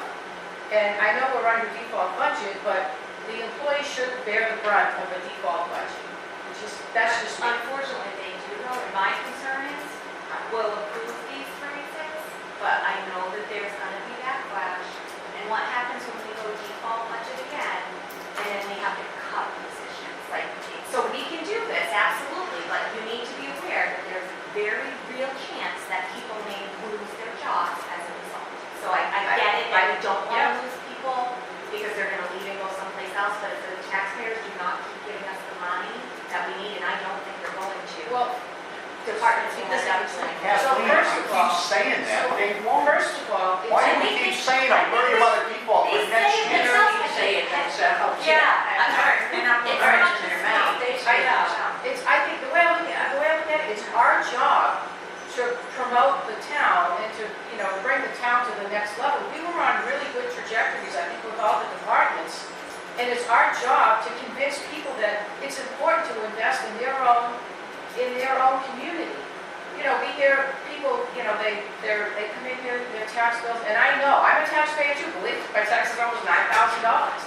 And, you know, they come in and it's like, we can't afford these taxes. Well, maybe the reason we can't afford those taxes is because everything else has gone up. You don't go screaming at the manager at Market Basket saying, hey, I'm only paying the $80 for these $100 groceries, right? Insurance is going up, cars going up. I mean, everything, mortgage payments are going up. I mean, everything is going up. And for some reason, people just say, we can't, it's our community, we're not investing in. And we Right, also I pay mean, for the school as well. That's right. included in our taxes as Yeah, well. we've got That's schools sometimes as the well. I part of our totally decision. get it.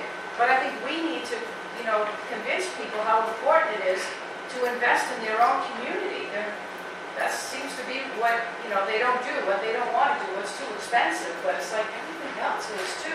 And I think it's also important to show the people that work in our town that we value what they do and who they are and what they do for our community. Because contrary to belief, we have very good services in our town besides trash. And they deserve their sacrifices to show them that we value what they are. So I have a couple of thoughts. You know, moving forward with pay increases, we do have to know that somewhere down the line, we're going to be saying no to other things because we can't keep saying yes to the default budget. We will put ourselves in a legal position that will cost the town more money than just, you know, we doled out more than our default budget before we bond. You know, so that's one thought we have to be conscious of that. Jump in. This discussion is wonderful, but you don't have a motion and you don't have a second. You're putting the discussion before the motion. So you're talking about things that you're not even voting on yet. Okay, I do want to ask one question before a motion though, because Well, the PD is We're asking them all for, separately, but so the it's hard to PD have is that. asking for step But you increases, but the still fire have to have a department is motion. only asking for a motion. No, steps, promotions, and probation, right? The steps are for probation, the steps are for their work. One is for certification, and the other one is a promotional step because he's been moved up, or he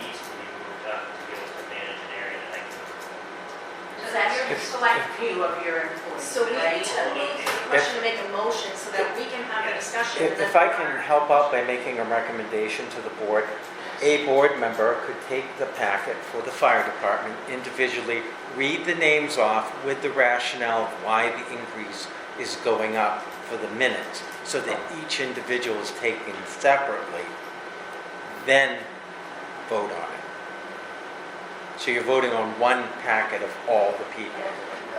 Beth, are you looking to do something for every employee in the department? Is this include every What I employee? proposed was for the top down, all Okay. the top, but, Thank you. all right.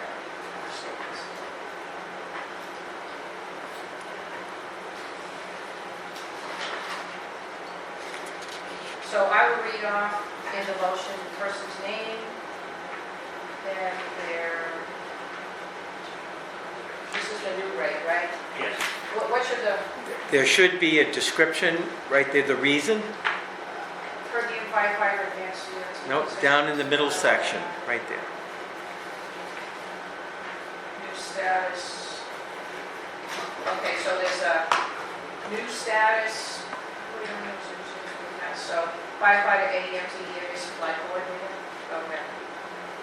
Okay, and the new rate. I can go through these. Okay. Does this have to be a separate motion? This is my husband who's in for, Well, you can let someone else make that Okay. motion. Give it to Kathleen if she wants. okay, everything is staff. All right. So I make a motion that the following members of the fire department be given pay increases, and I will read them individually, including the name, correct? Yep. Okay. Taylor Locido. Current position, per diem firefighter against EMT, going from a salary of $23.99 to $24.47. Can we have the reason? Oh, I'm sorry. Our reason is new position title is firefighter, AEMT, EMS supply coordinator. Correct me if I'm wrong, Chief, she also writes the grants, and she's been very successful with Yes. it. Okay, thank you. Ryan Dignan, That's not a motion, then. current position, per diem firefighter, advanced EMT, going from $23.99 to $28.82, and the change is per diem lieutenant, AEMT instructor, 2 hazmat technician, state instructor. That's really funny. Next person, Jerry Pierce, per diem firefighter EMT, going from a salary of $22.16 to $24.02. The new position is per diem firefighter advanced EMT and attained AEMT. Next person, Tyler Thornton, currently per diem firefighter paramedic, hourly rate $22.16, going to $24.45. Due to certification error. Okay, error correction, paramedic, oh, not EMT, No, we had two tallies for going in, and they both are for the same rate. Oh. It's a paramedic, the other's basic, so it's a different rate. This one is the paramedic, not this. Paramedic, Yes, firefighter. paramedic, okay. Next person, Joseph Wood, current full-time lieutenant AEMT, current salary $27.15, going to $27.70, finished probation. Next person, John Sattarelli, full-time lieutenant EMT, current rate is $26.16, going to $26.62, full-time lieutenant EMT. Hugo Serrano, currently full-time firefighter EMT, current rate of $22.91, going to $23.55, full-time firefighter EMT. Nathan Ducharme, currently, full-time lieutenant AEMT rate is currently $27.15, moving to $27.70, and finished probation is the reason. Okay, so, Cludier Brown. Huh? Cludier Brown. Those were living students that were approved last week. Clear Thank you. Brown and H. Chang from us.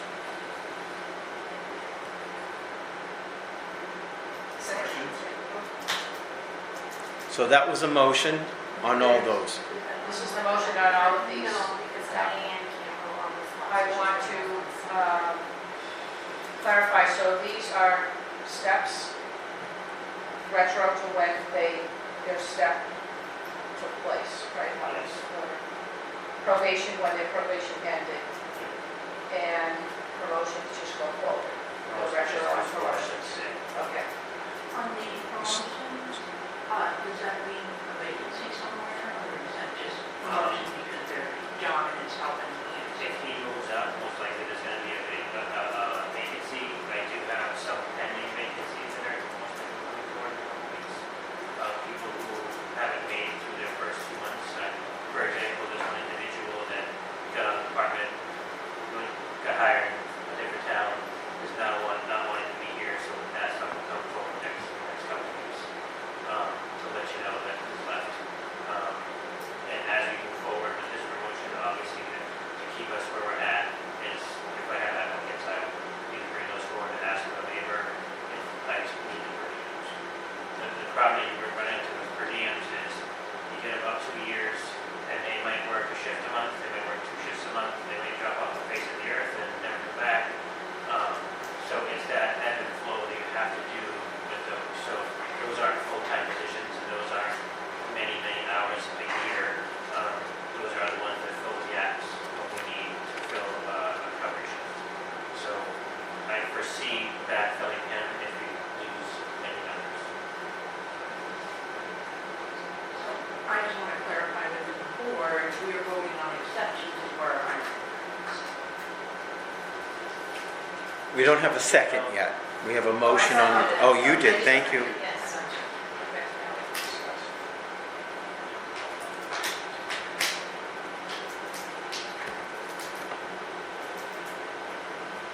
Questions? No questions? So these are exceptions to the hiring freeze that we. These No, are new, these are existing, no, those are existing. they're all existing. Yeah. So it's not if he were to fill the He filled it. position as. That's- Okay. One more questions? All in favor? Trish, aye. Kathleen, I. Diane, aye? Laura, aye? Scott, aye. Thank you. We don't have to sign anything. Scott signs them all. Right. Eric, you'll need to fill in the effective date on all of those. You can do that after. I'll make the next motion for Ron Adinolfo, on-call advanced EMT, currently making $20.19, to be moved up to $22.61 for a promotion. The second, All in favor? Trish, aye. Kathleen, I. Laura abstains. Oops, sorry. I'm sorry? Say Laura abstains. Scott, aye. Go ahead. So it's 401. You didn't vote? Well, no, I abstained. 401. I mean, yes. 4-0, right? 4, Laura. 4 and I, 0 no, 1 abstention. Oh, okay.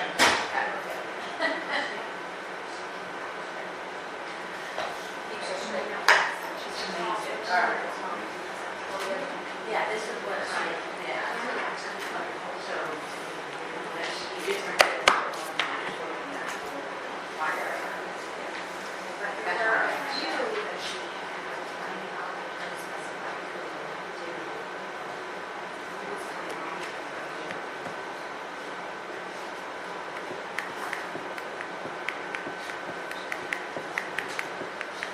They want it exhausted.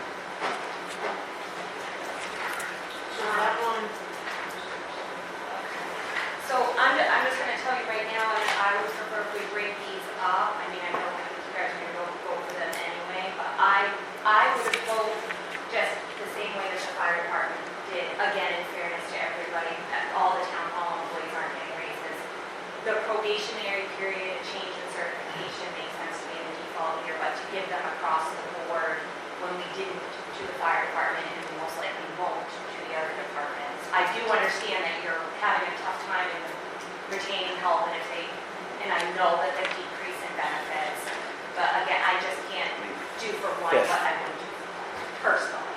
So I would just request that. Maybe those motions. Yeah, Do that we one do those separate? three, So the Levine, the Susie, and Glover separate from the rest of them. Should be the last three. Last three on that, Mary. And then do we need to go to release the hiring freeze so that you can fill your lieutenant position? I would like that. I think that Glover, make sure, get some of that out. Susie and Levine, Susan, Glover. and so shall we? So what are we, yeah. So- Make a motion to What? So in those, Beth put the change down at the bottom in the Okay. comment.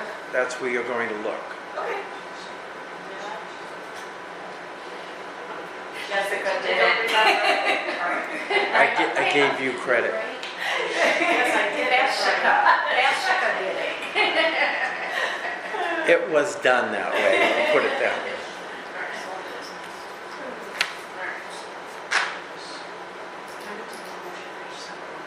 Well, those three are.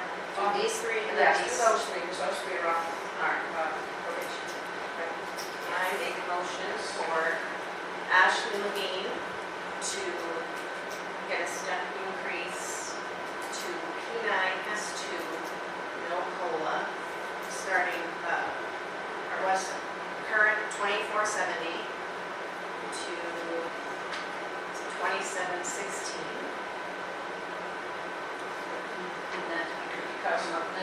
Yep, step increase to P9S2 no COLA.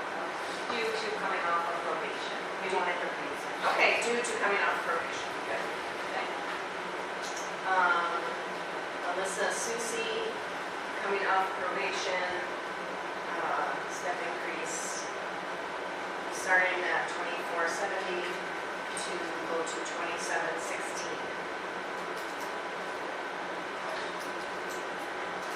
Coming off probation. Yes. Yeah. I need to say this. They're technically not coming off probation until January, March, and April of 2026. These were put in by START. What I believe was because that was the new recommendation for their start pay, because they started. They're not Right. lying with the others. So they're not in With the line, steps. so this is actually, they're coming up on their step, their end of probation for, which would be 2026, like next year. But this here is where Chief Starr can put in to bring them in line with, they got hired. This is where the recommendation be that they start. They haven't been there.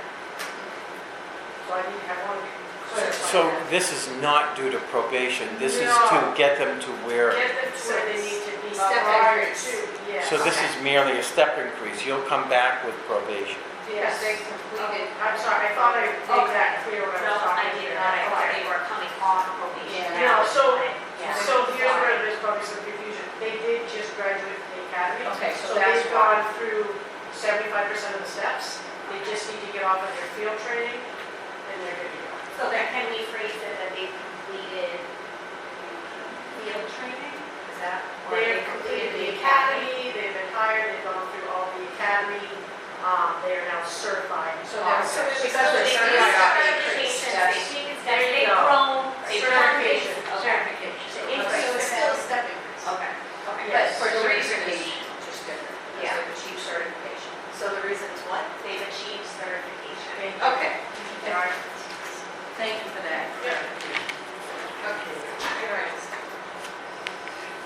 Okay, so I will reread these. I make a motion for Ashley Levine to get a step increase for achieving certification. Current 2470 to increase to 2716. Susi, step increase, also achieving certification, current 2470 to go to 2716 per hour.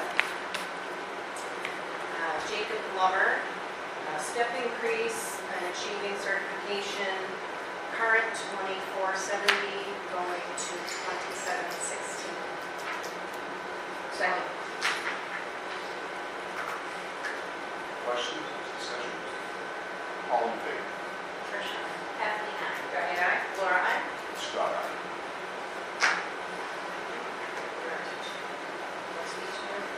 Yes. All right, and I'm just gonna, Those are just, First thing's three. Yeah. Yeah, just those three. Okay. so Louise, am I reading this whole thing? With the numbers like split? another category that 2 or 3 are in, or? No, so the Bowen and Wilcox will be up for promotion as of November 1st, if approved, they will hire employees. So all of these would be stepped to keep them current, so they don't fall behind the 2 steps. All of these, All steps. okay, so it's just like increases. Okay, these are just steps. Yeah. All right. I make a motion for Brian Wilcox for a step increase, current 3824 to go to $39. We're doing individual votes? Are we doing them all? I think these ones all together, they're all just Yeah, they're all steps, they're steps. not due to Okay. certification or anything. Okay. Michael Bowen for a step increase, current 3824 going to $39 per hour. Jessica Tangway, step increase. Oh, yes. Maybe that one's separate, she's an Yeah. officer. Okay. She's- Yeah, and same with Jennifer Chase, she's a prosecutor. All sworn. Yeah. Okay. Hannah Higgins. All right. Hannah Higgins, step increase going from, current 3271, going to 3370 per hour. Nathan Campbell, step increase, current 2994, going to $30.84 per hour. Eric Patton, step increase, current 2994, going to $30.84 per hour. And Timothy Vincent, step increase, 35.06 an hour current, going to 35.76 per hour.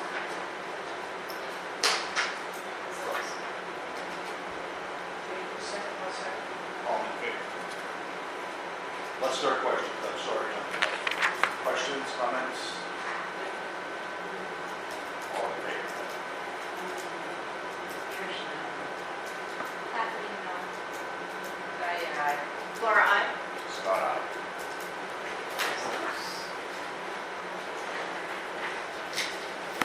Can you do these last two separately, please? Left separately? Yeah. All right, so this one is salary, so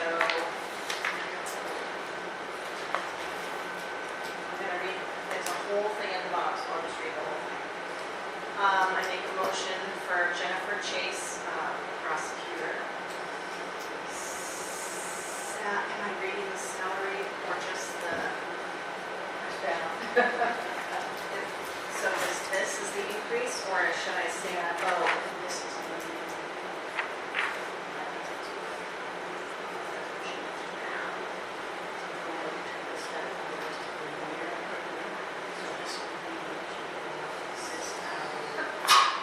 Bless you.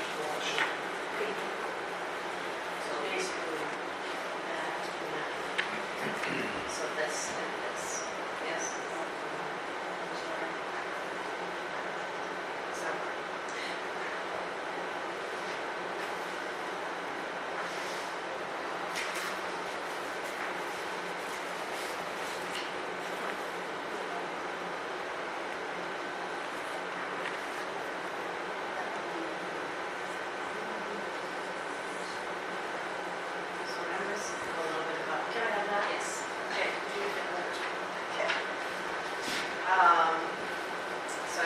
motion for Jessica Tangway.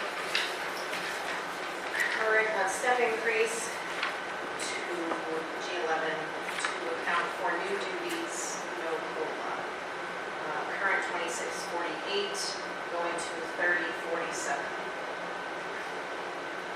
I'll second. All in favor? Michelle. Kathleen, I. Diane. Laura, aye. Scott? Before we move on from the wage management, we're still on that. As we move forward, as Trish pointed out last week, with me not moving into the full-time sheet, part of the proposal was to restructuring on the department to make sure we can get things done. I will be working on that as we move forward for a proposal. So hopefully in the next 2 weeks, I'll have an idea of what that looks like. So you guys go ahead.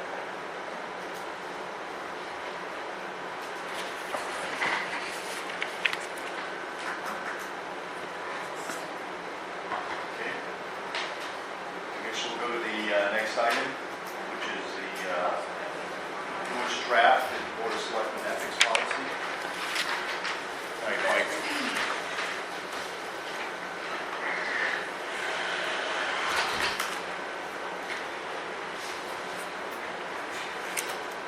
So I did read it. I understand the whole committee thing. I was just really confused because it wasn't lining up and we didn't have it, we couldn't find it on there. So I was like, my God, what's going on? I like all of it. I just wrote a few notes here just to remind myself. So we have a conflict of interest. Then we go to inquiries. And my only thing that I have a question on, let's say we have a question about ethics, whether it be voting for family members, things in our board sessions. Because I feel in a small town, nobody wants to do this job. In my opinion, it's very hard and people get kind of scared to do it. So I feel like we're always going to have family members, we're always going to have, you know, a little bit of conflict with some of the discussions that we have. It's happened, it's happening, whatever.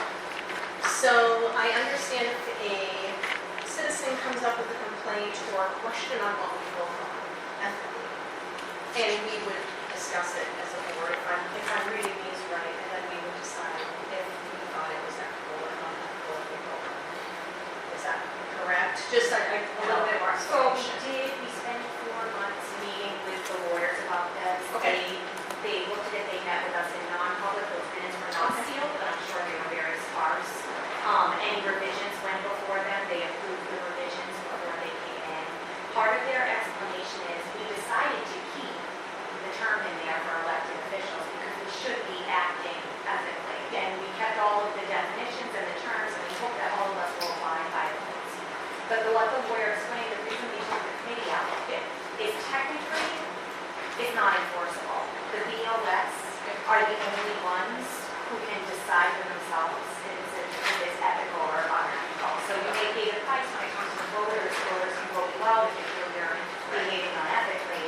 But even us as board members, we couldn't stop another board member. So that where the ethics policy really comes into play is any hired and appointed officials are beholden to that. But any elected officials technically are not. There could be concerns brought, someone could logically yes. go to the court. Okay. But that would be the court's decision. Again, it would be, I couldn't make you resign. I couldn't cause any punitive action to be taken against you as a board member because I felt you were behaving unethically. And outside the voting and potential lawsuit, the resident can't do that. Okay. Prove that residence. I mean, that was really the only biggest discrepancy. You know, if we had a problem with each other as far as Okay, so they still need to vote. we're doing something unethically, Okay. And I don't. how we're going to resolve that, obviously, we have to Good. decide.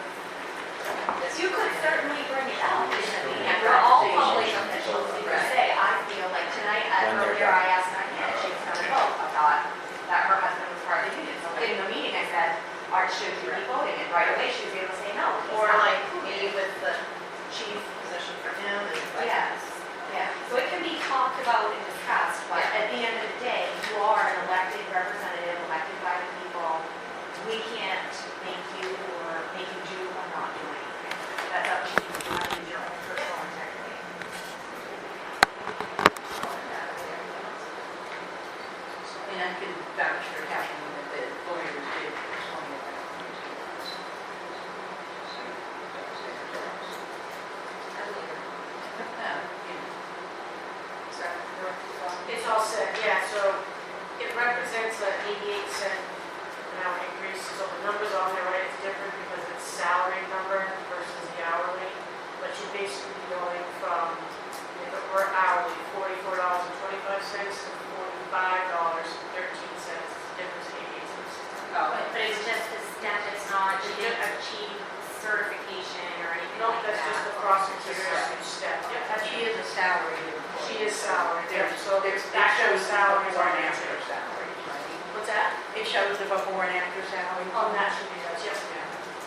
And I'm sorry I didn't write that down, Beth. What was the before hourly rate?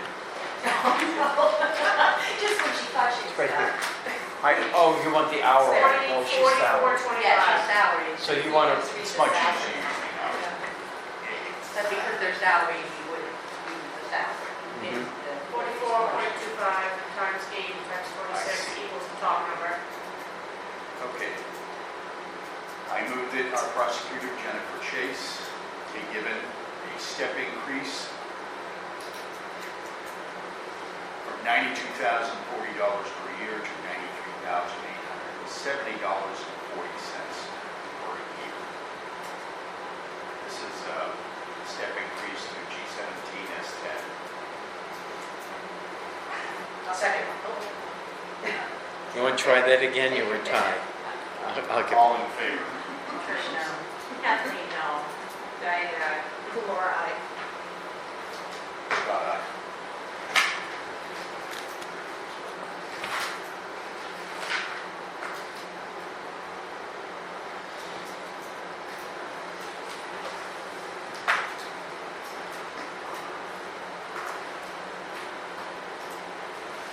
All right.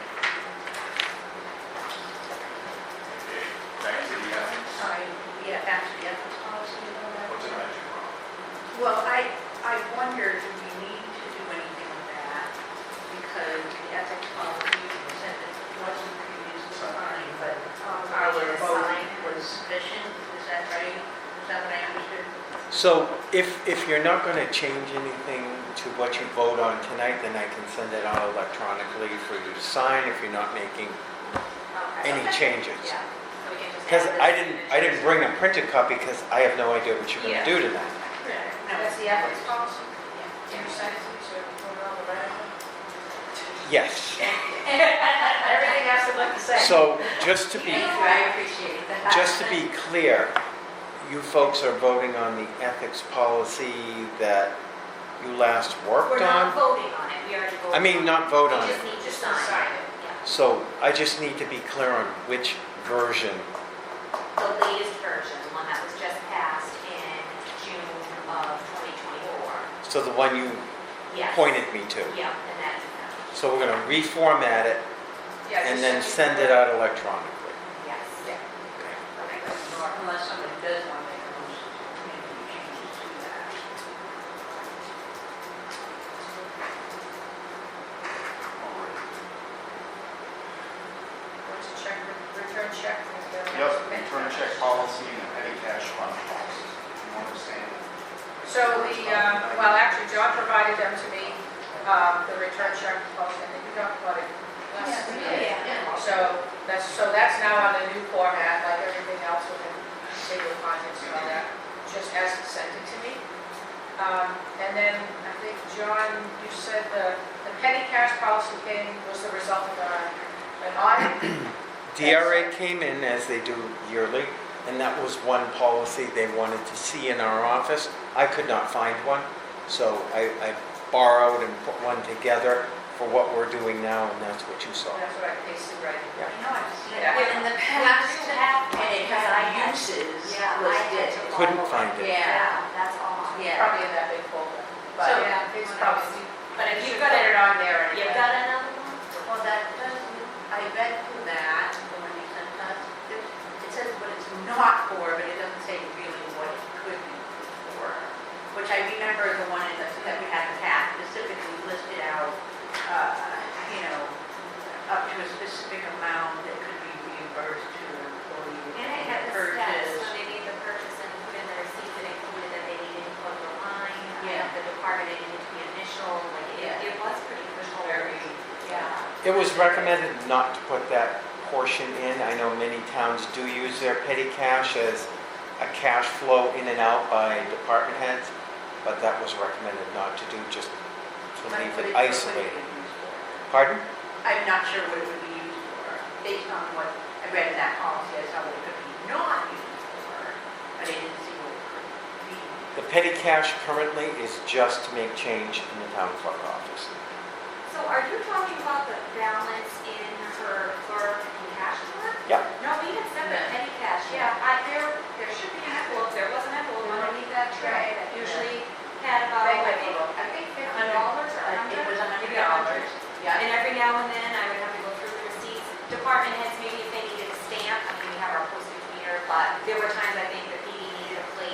for. I think she counts all of her funds, and there's one total of the fund that she keeps in all of her cash. I don't think she should be mixing actual petty cash with that, with those two drawers. There isn't any petty cash for use with department heads anymore. Okay, so With this this- mixes petty cash, but it's Correct. raising her drawer balance. as Right, petty and cash. I list that Okay. amount in the policy. Okay, It's $450. okay. But there isn't any more department head using cash on hand, handing in a receipt. That's not Okay. available anymore. Could we change the Yeah. title of it maybe Right. to town clerk, tax collector drawer Yeah, cash? Well, DRA wants to see a petty cash Okay, policy. okay. and they're calling that fund. As long as in terms of what they, the Yeah. funds they use, I was thinking we could. I'm going by what they want. Okay. Yeah. That What makes they sense. want to be fair minimum. Yep. Other towns have town clerk, they might have transfer station, they might have police department. All of these departments, fire department might have petty cash amounts. Which is really their drawer. Correct. But that's a lot of accounting, that's a lot of liability out there with amounts of cash. This way, it's all centralized, it's for one purpose only, to make change for residents when they come in. Perfect. All right, that works for me. Thank you for clarifying. You're welcome. Thank you. Diane, go ahead. I make a motion to accept and approve procedure for return check policy, being POL, which means policy, Board BOS, Board of Selectmen, 01, document to cover, obviously, the process for when that checks are returned to the town. The second document is another policy for petty cash fund. POL for policy, Board of Selectmen BOS 02, this is the second document, to define how we handle petty cash as a result of, Effective today. well, it'll be effective today upon signatures on the document today.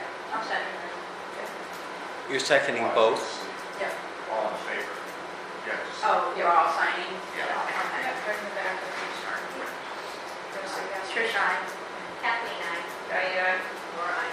Scott. Aye.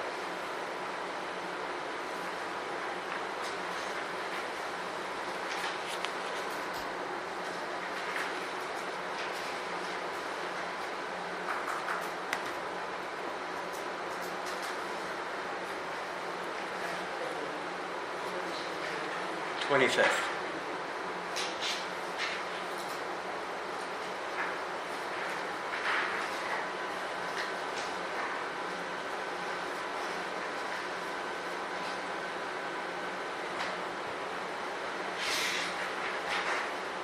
right. That's the second, right, not the first. Yeah, What a date. So bad. I think everybody just followed what I didn't do. Yeah. No, it's not getting till I turn in the hawk. Nope, nope. 41 years, PUA.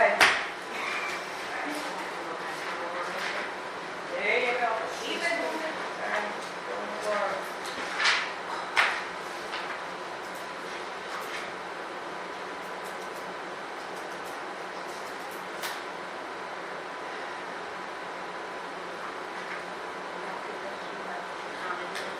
We got a couple of things. Oh, okay. Is that under business or? Oh, by kids. Well, these things, these are the signature hold.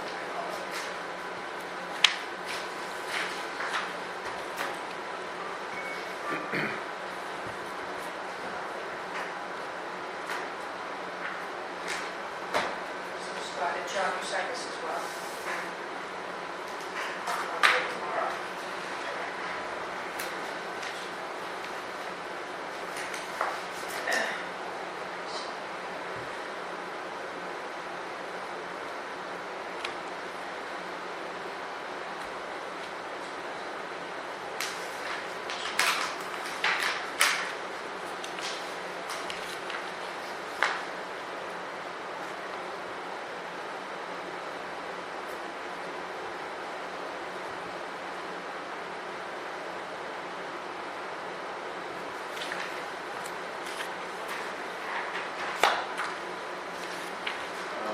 Next is, we've been asked to approve the raffle permit for St. John the Baptist. They're holding their annual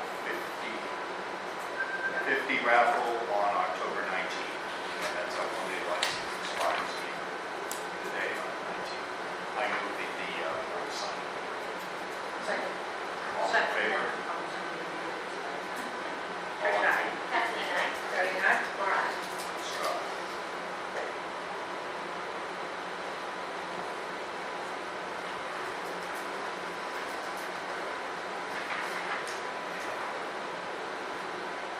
The last one I have is a bond for Chad and his guys so that they're able to dig a state road, like School Street and Main Street. It's called a street opening bond. And we do this is annually, correct? It's a $100 fee to have and carry a $5,000 bond. So should the need for Chad to open up during an emergency, any state road, school or main, the state will require you to have a bond. If it's an emergency and you don't have a bond, you can't open the road. So we just maintain one for that ease of work, should it come up. This just has one signature block, so I'll have to approve it. I'll have to sign it. I move that the board approve the street opening bond for the upcoming fiscal year with Gallagher Insurance Risk Management and Consulting for the amount of $100. Get it all? I'll second. All in favor? Tricia, Kathleen, aye. Diane, aye. Laura, aye. Scott, aye.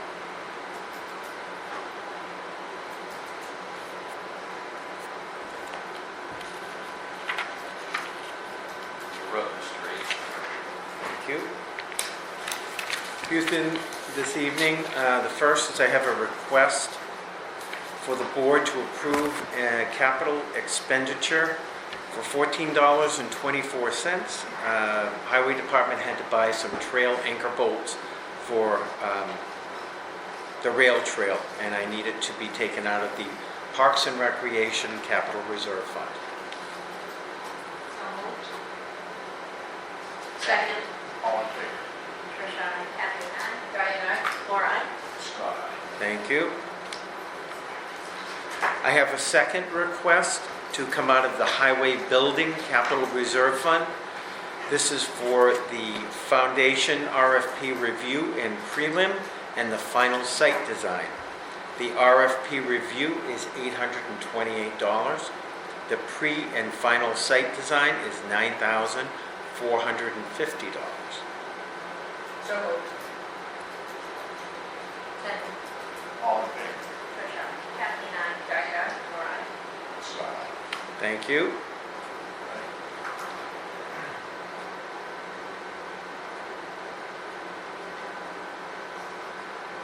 That's it. Thank you very much. Business? I have some other business. So recently there was a post on the fire department Facebook page that was very personal and I feel inappropriate. And it shouldn't have been. I feel there's a conflict with our ethics policy. But not only that, once it was posted on a public Facebook page, it becomes part of the public record to the best of my knowledge. And that post has since been deleted, which I believe violates the 91A public record laws. I'm not sure about that, but I would like to consult legal to find out how we should handle it. To me, it's a big deal. So, just last Wednesday, and I can send this to you, there was NHMA, that very type of policy, discussed, I didn't send that to you, did I? Oh, okay, I'll send it. So basically, from what I remember, what they said was, if it's a town Facebook page, like the town Facebook page, you've got to be real careful, and you can't delete like people's comments because you're deleting, like feedback.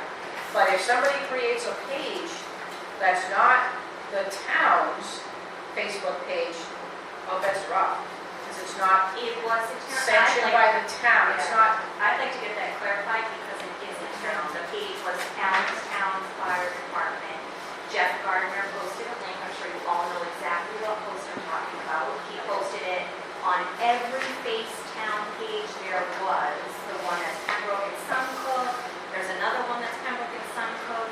He did it on the Allenstown community page. And I have no objections to anybody from the fire department posting their personal opinions under their own name. That's fine. Whoever did that post, if they want to share as an Allenstown resident, taxpayer, voter, that's fine. But it was inappropriate to do it under an official town page. So I am very upset about that. Is that an official town page?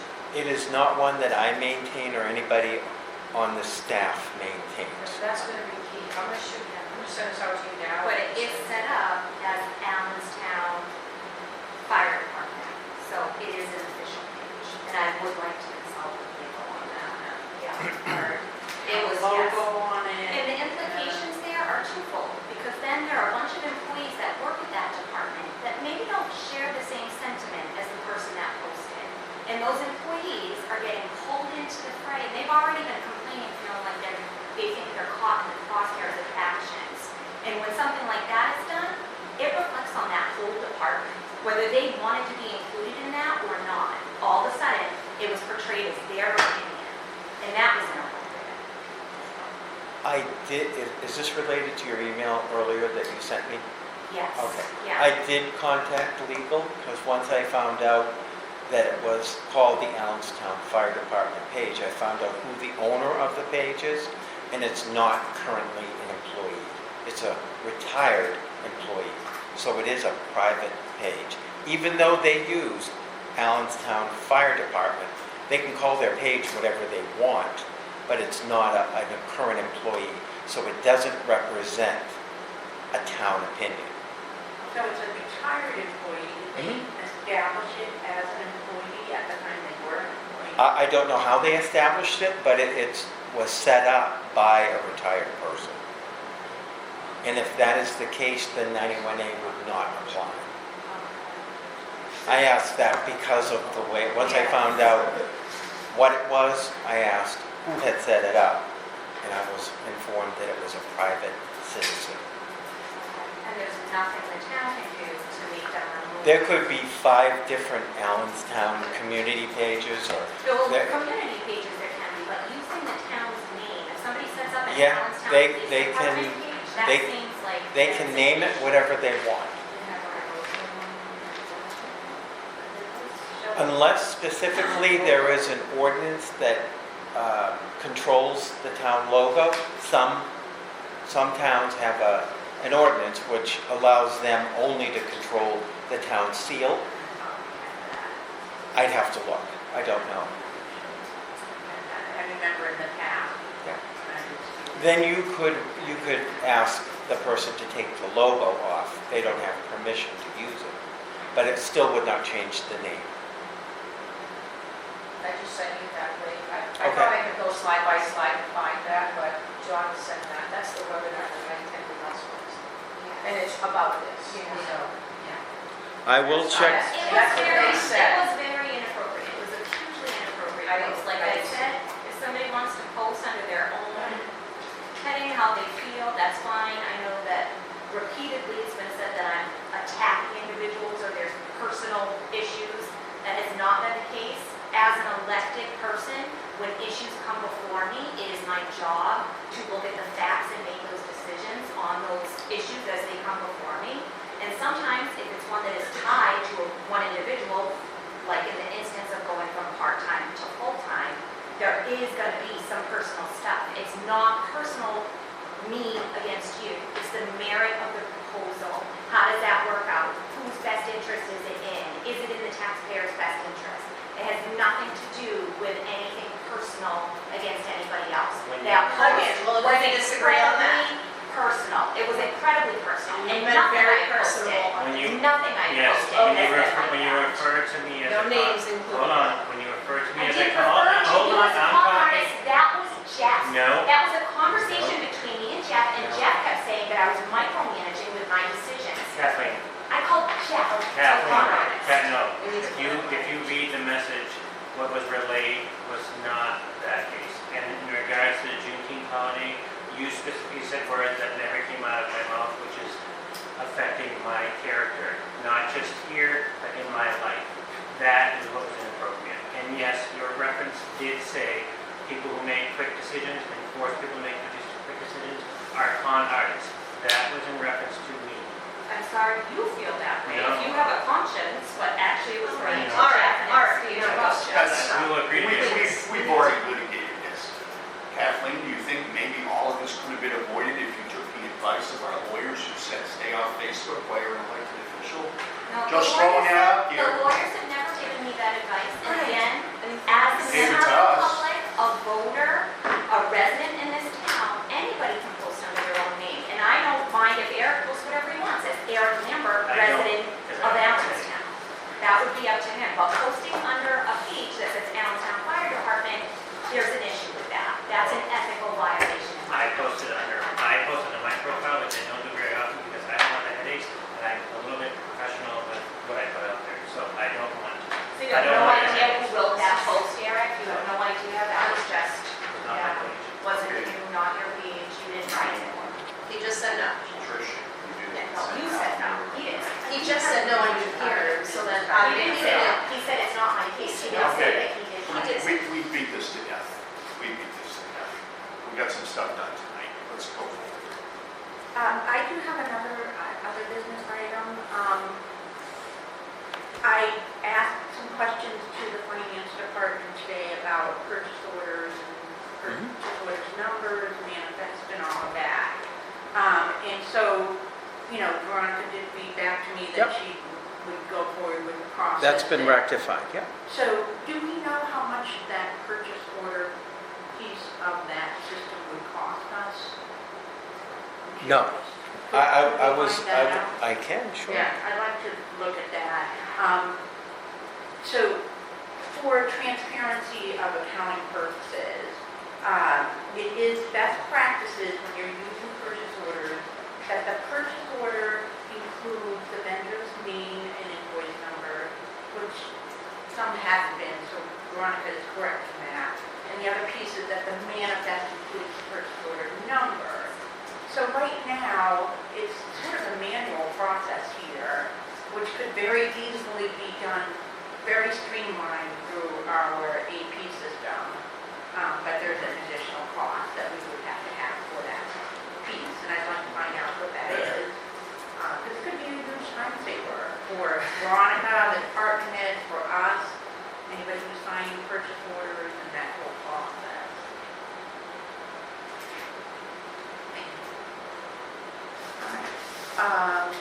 So I would like to make a motion to ratify the consent calendar of August 25th, 2025. I'll second that. All in favor? Trish, aye. Kathleen, aye. Mary Ann. Laura, aye. Scott, aye. And then I'd like to make a motion to accept the minutes for the public meeting of July 28th, 2025. What was that, July 28th, 2025. Not the August 11th, is not listed Okay. here. Is that because Maybe we those would do that those separately, yeah. Date? Is that why August 11th was on there? Or was that, did you forget to change the date? Oh, yeah, maybe that's a leftover from previous. What are the, that could be, what are the minutes? It's Robert. So it's that- Typo. Okay. It should be August 11th. Okay, Yep, August 11th, thank you for catching that. So change that motion to accept the public minutes of August 11th, 2025. And I sent an email showing the amendment that I wanted to make to those minutes, and I think Trish had asked for an amendment as well. Yeah. What is the purpose of your amendment or your summarization? I want the minutes to accurately reflect the conversation. The way they are now, a whole section of the conversation is missing, and I feel important. But it was just summarization, correct? Not word for word? It can be verbatim, I actually put that in. If you'd rather have verbatim, I put the time period that I'd like the verbatim speech from the fire chief. But I think the summarization shows what I wanted it to say. He said he did have the information I requested all along. He was not providing it because he felt he was being attacked and that I was going to weaponize the information, so he didn't want to share it publicly.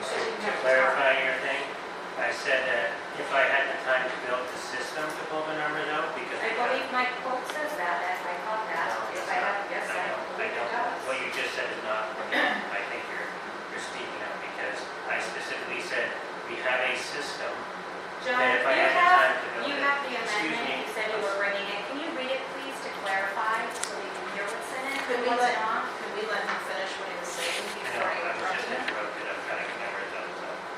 I think this will clarify. He's trying to explain something that this will tell you exactly what the amendment is. I listened to that many times. So I'm reading your summarization. Yes, that is the amendment I would like added to the minutes. Kathy? Can we actually go on the video and summarize by her, because I believe that if she puts in her words there, I'd like to actually get it from the video. Well, there is the option of 1 hour, 24 minutes, 12 through 1 hour, 25 minutes, 22, if the board would like that. To be verbatim.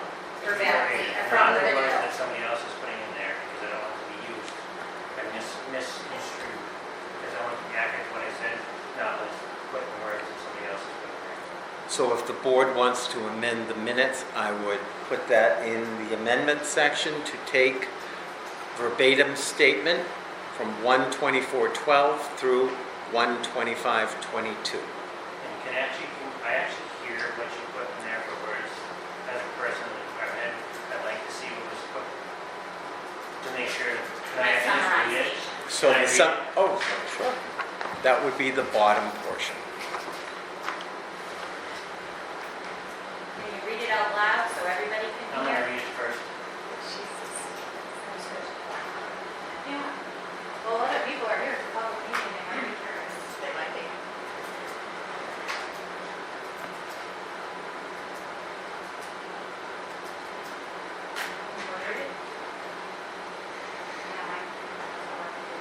So my summarization was after where the current minutes state they should all be working together. I would like inserted, Kathleen asked Chief Lambert if he had the information that she had requested. The chief stated that he did have the information and did track it. He said that if he had the time, he has software that tracks many data points, but he doesn't have the time. He would have provided the information, but he was assassinated publicly and didn't want to be bothered with the fire chief position. He said that he talks with the town administrator and monitors the requested information on a weekly basis, but doesn't want it to be weaponized on Facebook. Ms. Adinolfo and Mr. McDonald expressed concerns with the information that was being requested, from whom, and how it would be reviewed. And then continue with the statement that is in the minutes that reflects Ms. Caruso withdrawing her motion and Kathleen withdrawing her second. So I took a look at that, just that section, and I think if we want to put verbatim what was said, they should go back to the transcriptionist, let them do it, Yeah. and then we, in the next meeting, listen to what's been said and verify word for word, so it's accurate. So then just do one Because Well, that's why I sent it to you with the minutes, because you could have logged on and watched YouTube, and I I hope did. if you thought there was I a watched- discrepancy, Well, you I could say, didn't- wait a minute, that's not yeah, I right. didn't remember, and didn't want to be bothered with the fire chief position. I So don't that's one remember thing I that. just read. That's a quote, that's Yeah. correct. And that's a quote for the position, so let me clarify on the record. I care about the position. You chose not to do the full-time position. My point of that matter was, what did you just say, Diane? Didn't want to be bothered with the fire chief position? I always want to be bothered by the fire position. But I didn't want to be bothered. My whole point was, you chose not to do and vote for it because you guys didn't want to. I have to move forward as a department head.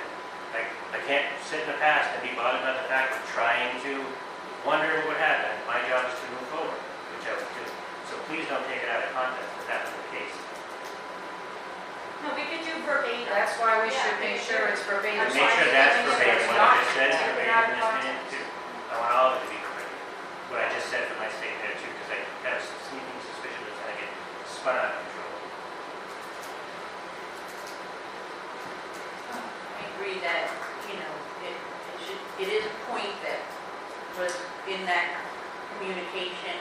I agree with taking it verbatim from the minutes, from the recordings.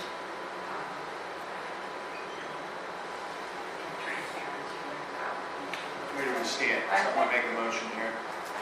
I don't recall. I don't think anyone did. Right, there's no, the second thing, you said, Elvis did not express concerns with the information that was being requested. When I listened to it again, I remember what I said, my concern was, why are we gonna, because you had made the motion, why are we gonna request information from the fire department? And not everybody else. And And then then, usually get too much. And that's why I was saying, which is a good it's, point. yeah, I can see that in there too, we need but that's people why I was saying. like Eric running the fire department and Jeff running the police department, not doing, paperwork, that's not useful. As thought I said, we should meet with the department heads to determine what information are we looking for, what can they provide, is it useful to them, is it useful to us? So, I think we're still not there yet, right, with that? So would you like your quote verbatim as well? Well, I'm not too worried about mine, I mean, it just, To if me, you look at this, it says we express concern, but it doesn't say anything. It doesn't say what we were talking about. I don't know that you said, did you say anything? I don't recall saying anything, but I don't know. Yes, you said it was overly broad, so that's why I did the description of So- who, because you said it should be all the departments, or who would be asking it to, how it would be reviewed, because you had said Somebody- that, would it be too much? let's make a motion. Let's make a motion here and move on. My concern is you're going to change the context. I don't know if that's No, it's not your gonna, goal, it is not because gonna change the the minutes aren't context. supposed to be verbatim. We had a couple of verbatim Right now, minutes. the context is off because it says that Trish made a motion. The chief said everyone should be working together, and then we rescinded our motion. That changes the Yeah, context. it That did. is not what Changes. happened. That is not how that conversation went down at all. Because I did rescind it because a good point was made that I was only talking about the fire department at that point. And I agree that it is something that should be discussed town-wide. And that's the purpose of the rescission. So I agree that the minutes, the way they are written right now, does not reflect the intent of the decision. And I also want to make sure it's recorded that the fire chief stated he did have the information I requested and was outright refusing to supply it. No. That is what you said. We can do it verbatim. We'll No. do it verbatim how it came out of The your mouth. words you just That's said, fine. that I outright refuses, and that's what that is. We'll have your verbatim statement. Right, so is, Yeah. It was going to be to approve them, we of course saying that was not. Yeah, someone. so I can make a motion, but we don't, this is what we want to do. I make a motion that we return the minutes to the translator? Transcriptionist. Transcriptionist, and she go back and look at that time frame that's in question, and probably even before it, so that we can capture everything, so it's fair and everybody. Eric, can I have my notes back? So you want to include from the timestamp of 1:24:12 through 1:25:22. That's Prior to that, she reads her motion, and then the chief starts with his explanation. So, And that picks up where I asked, so you haven't had this information, because I thought you didn't have it. I said, so it hasn't been available to you? And he said, no, I had it. so yes, it goes back to the transcriptionist. She adds that, we take a look at it, and, So is that the timestamp you want, you're in your motion? yeah, because I don't have the thing, I don't have the YouTube open. So it's 1:24:12 Yeah, through 1:25:22. so that's that whole, That's the segment that Kathleen all right, proposed. what's that, a minute? That's, A little over a minute. yeah, a little over a minute, yeah. But then I think, Yeah, that's some stuff I was up to trying you. to be succinct for the minutes. I think again, the abbreviation I did, if you watch, that's why I sent it ahead of time. I sent it in minutes, so you could go to YouTube and you could specifically come back and say, I didn't say weaponized, or I didn't say this. All of it is exactly what was said. I was trying to squish it down so that we wouldn't end up with 7 pages of minutes. But if you guys want 7 pages of minutes, that's fine. we need enough so that that whole conversation, we can't just take half the conversation, because then it's going to be taken out of context. It's because Yes, another, I agree. another part of that whole conversation that reading the minutes is not there. But I just just read there is you're leaving off the bottom half, where it all came together and we had a conversation. So if you're looking at that, that section that you want to come out is going to be used, in my opinion, to make you look bad.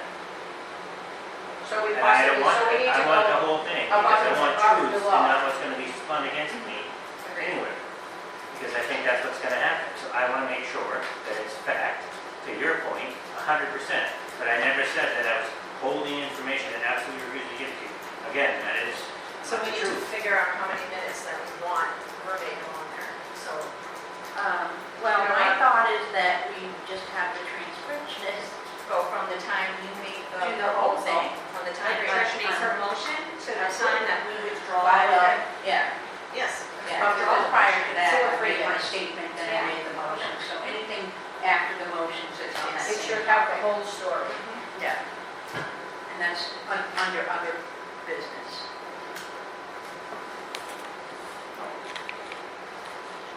In the motion, in the minutes. So from other business, when you, oh, wait a minute.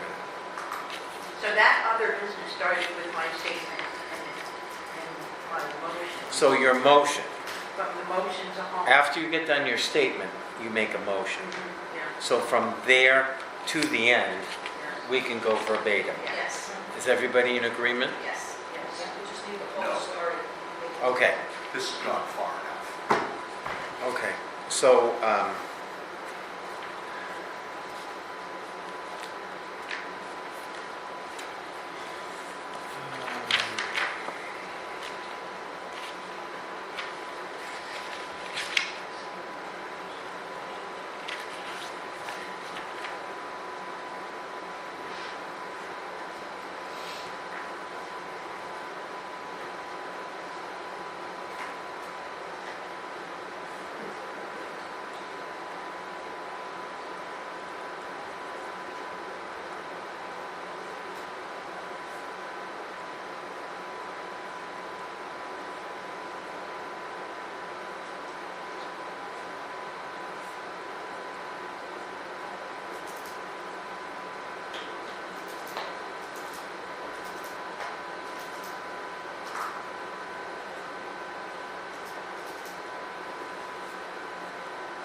so at this point, since that's a major change and you still want to review it before you sign it, I would recommend you table the minutes this meeting, and I'll bring them back up at our next meeting with the correction. I would like to add that there was another topic under other business that was not covered in the minutes at all.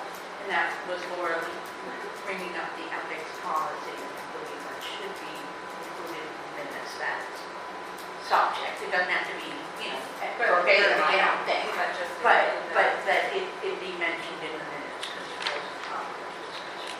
But all she did was hand out the ethics policy. I mean, so I looked up today, what should be in minutes, and it should be, a description of like what was discussed, any decisions made, and any votes taken. I think So, Trish is saying it was I think it was, discussed. Like, that's how it ended up on this agenda, was because she passed out and made a direct request in a minute. And we gave feedback on.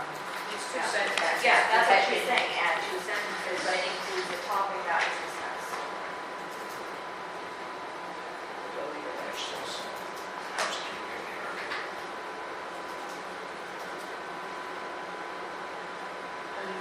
We done?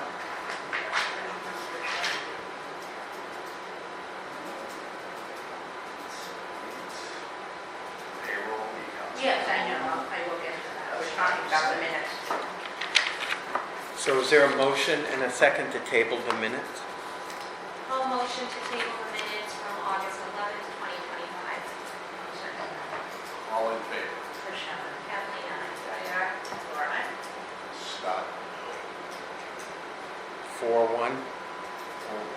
Okay, I'd like to make a motion to approve the payroll and accounts payable manifest, 2025 check manifest match number 158, and payroll manifest of August 21st,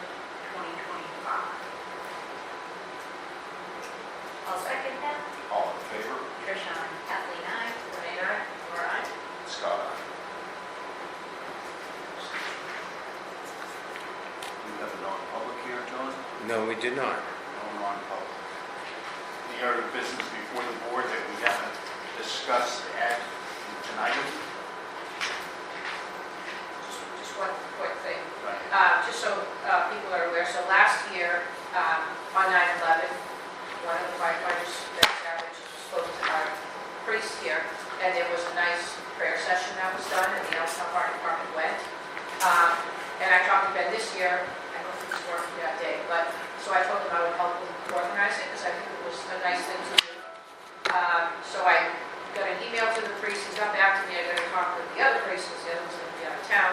So anyway, long story short, I'm going to organize that again, and I'll send out emails, and I think we should, last year was just the Allenstown Fire Department, but I wanted to invite the surrounding towns, fire and police, because it's only the fire department that, lost lives there. So that's going to happen, I just have to work out the details with Father Andre, and as soon as I do that, I'll shoot out an email to, You'll notify us. I'll know, for John, and then I'll send one to, because I gotta get emails from, remember, FDP, and then Epsom, Hooksett. Got them all, just tell me the email, send it. Okay, Yes. oh, okay, and I'm thinking Deerfield too, because I know some Deer could come to our church. Yeah, I am the chief of the flag guards. Okay, oh, great. So that's gonna happen. Thursday's a regular scheduled mass at 8:30, so my guess is like following that's gonna be 9 o'clock, and that's when we'll, so hopefully we can get a good turnout this time. It was a nice thing. Yeah, nice. I also just wanted to add, Old Homes Day, the firefighter cadets and association did an amazing job at their stand selling hamburgers and hot dogs. We do it every year. It raised a significant amount of money for the association and the cadets. And they worked really hard, so that was very, very positive. And the farmers market, craft fair, farmers market was amazing. I'm very proud of those two girls, Elizabeth and Crystal. They did a phenomenal job organizing at Old Homes Day. They picked up a few more vendors, and she's very excited. She got a $100 donation to her nonprofit, which was amazing. Yeah. So as much as we have negative, we have positive happening as well. So I wanted to make sure I included that. It was a good turnout for the first time. It very was. It was amazing. It was. Good progress too. Yes. I move that we adjourn our meeting at 8:57 PM. Want to have your folder? All in favor?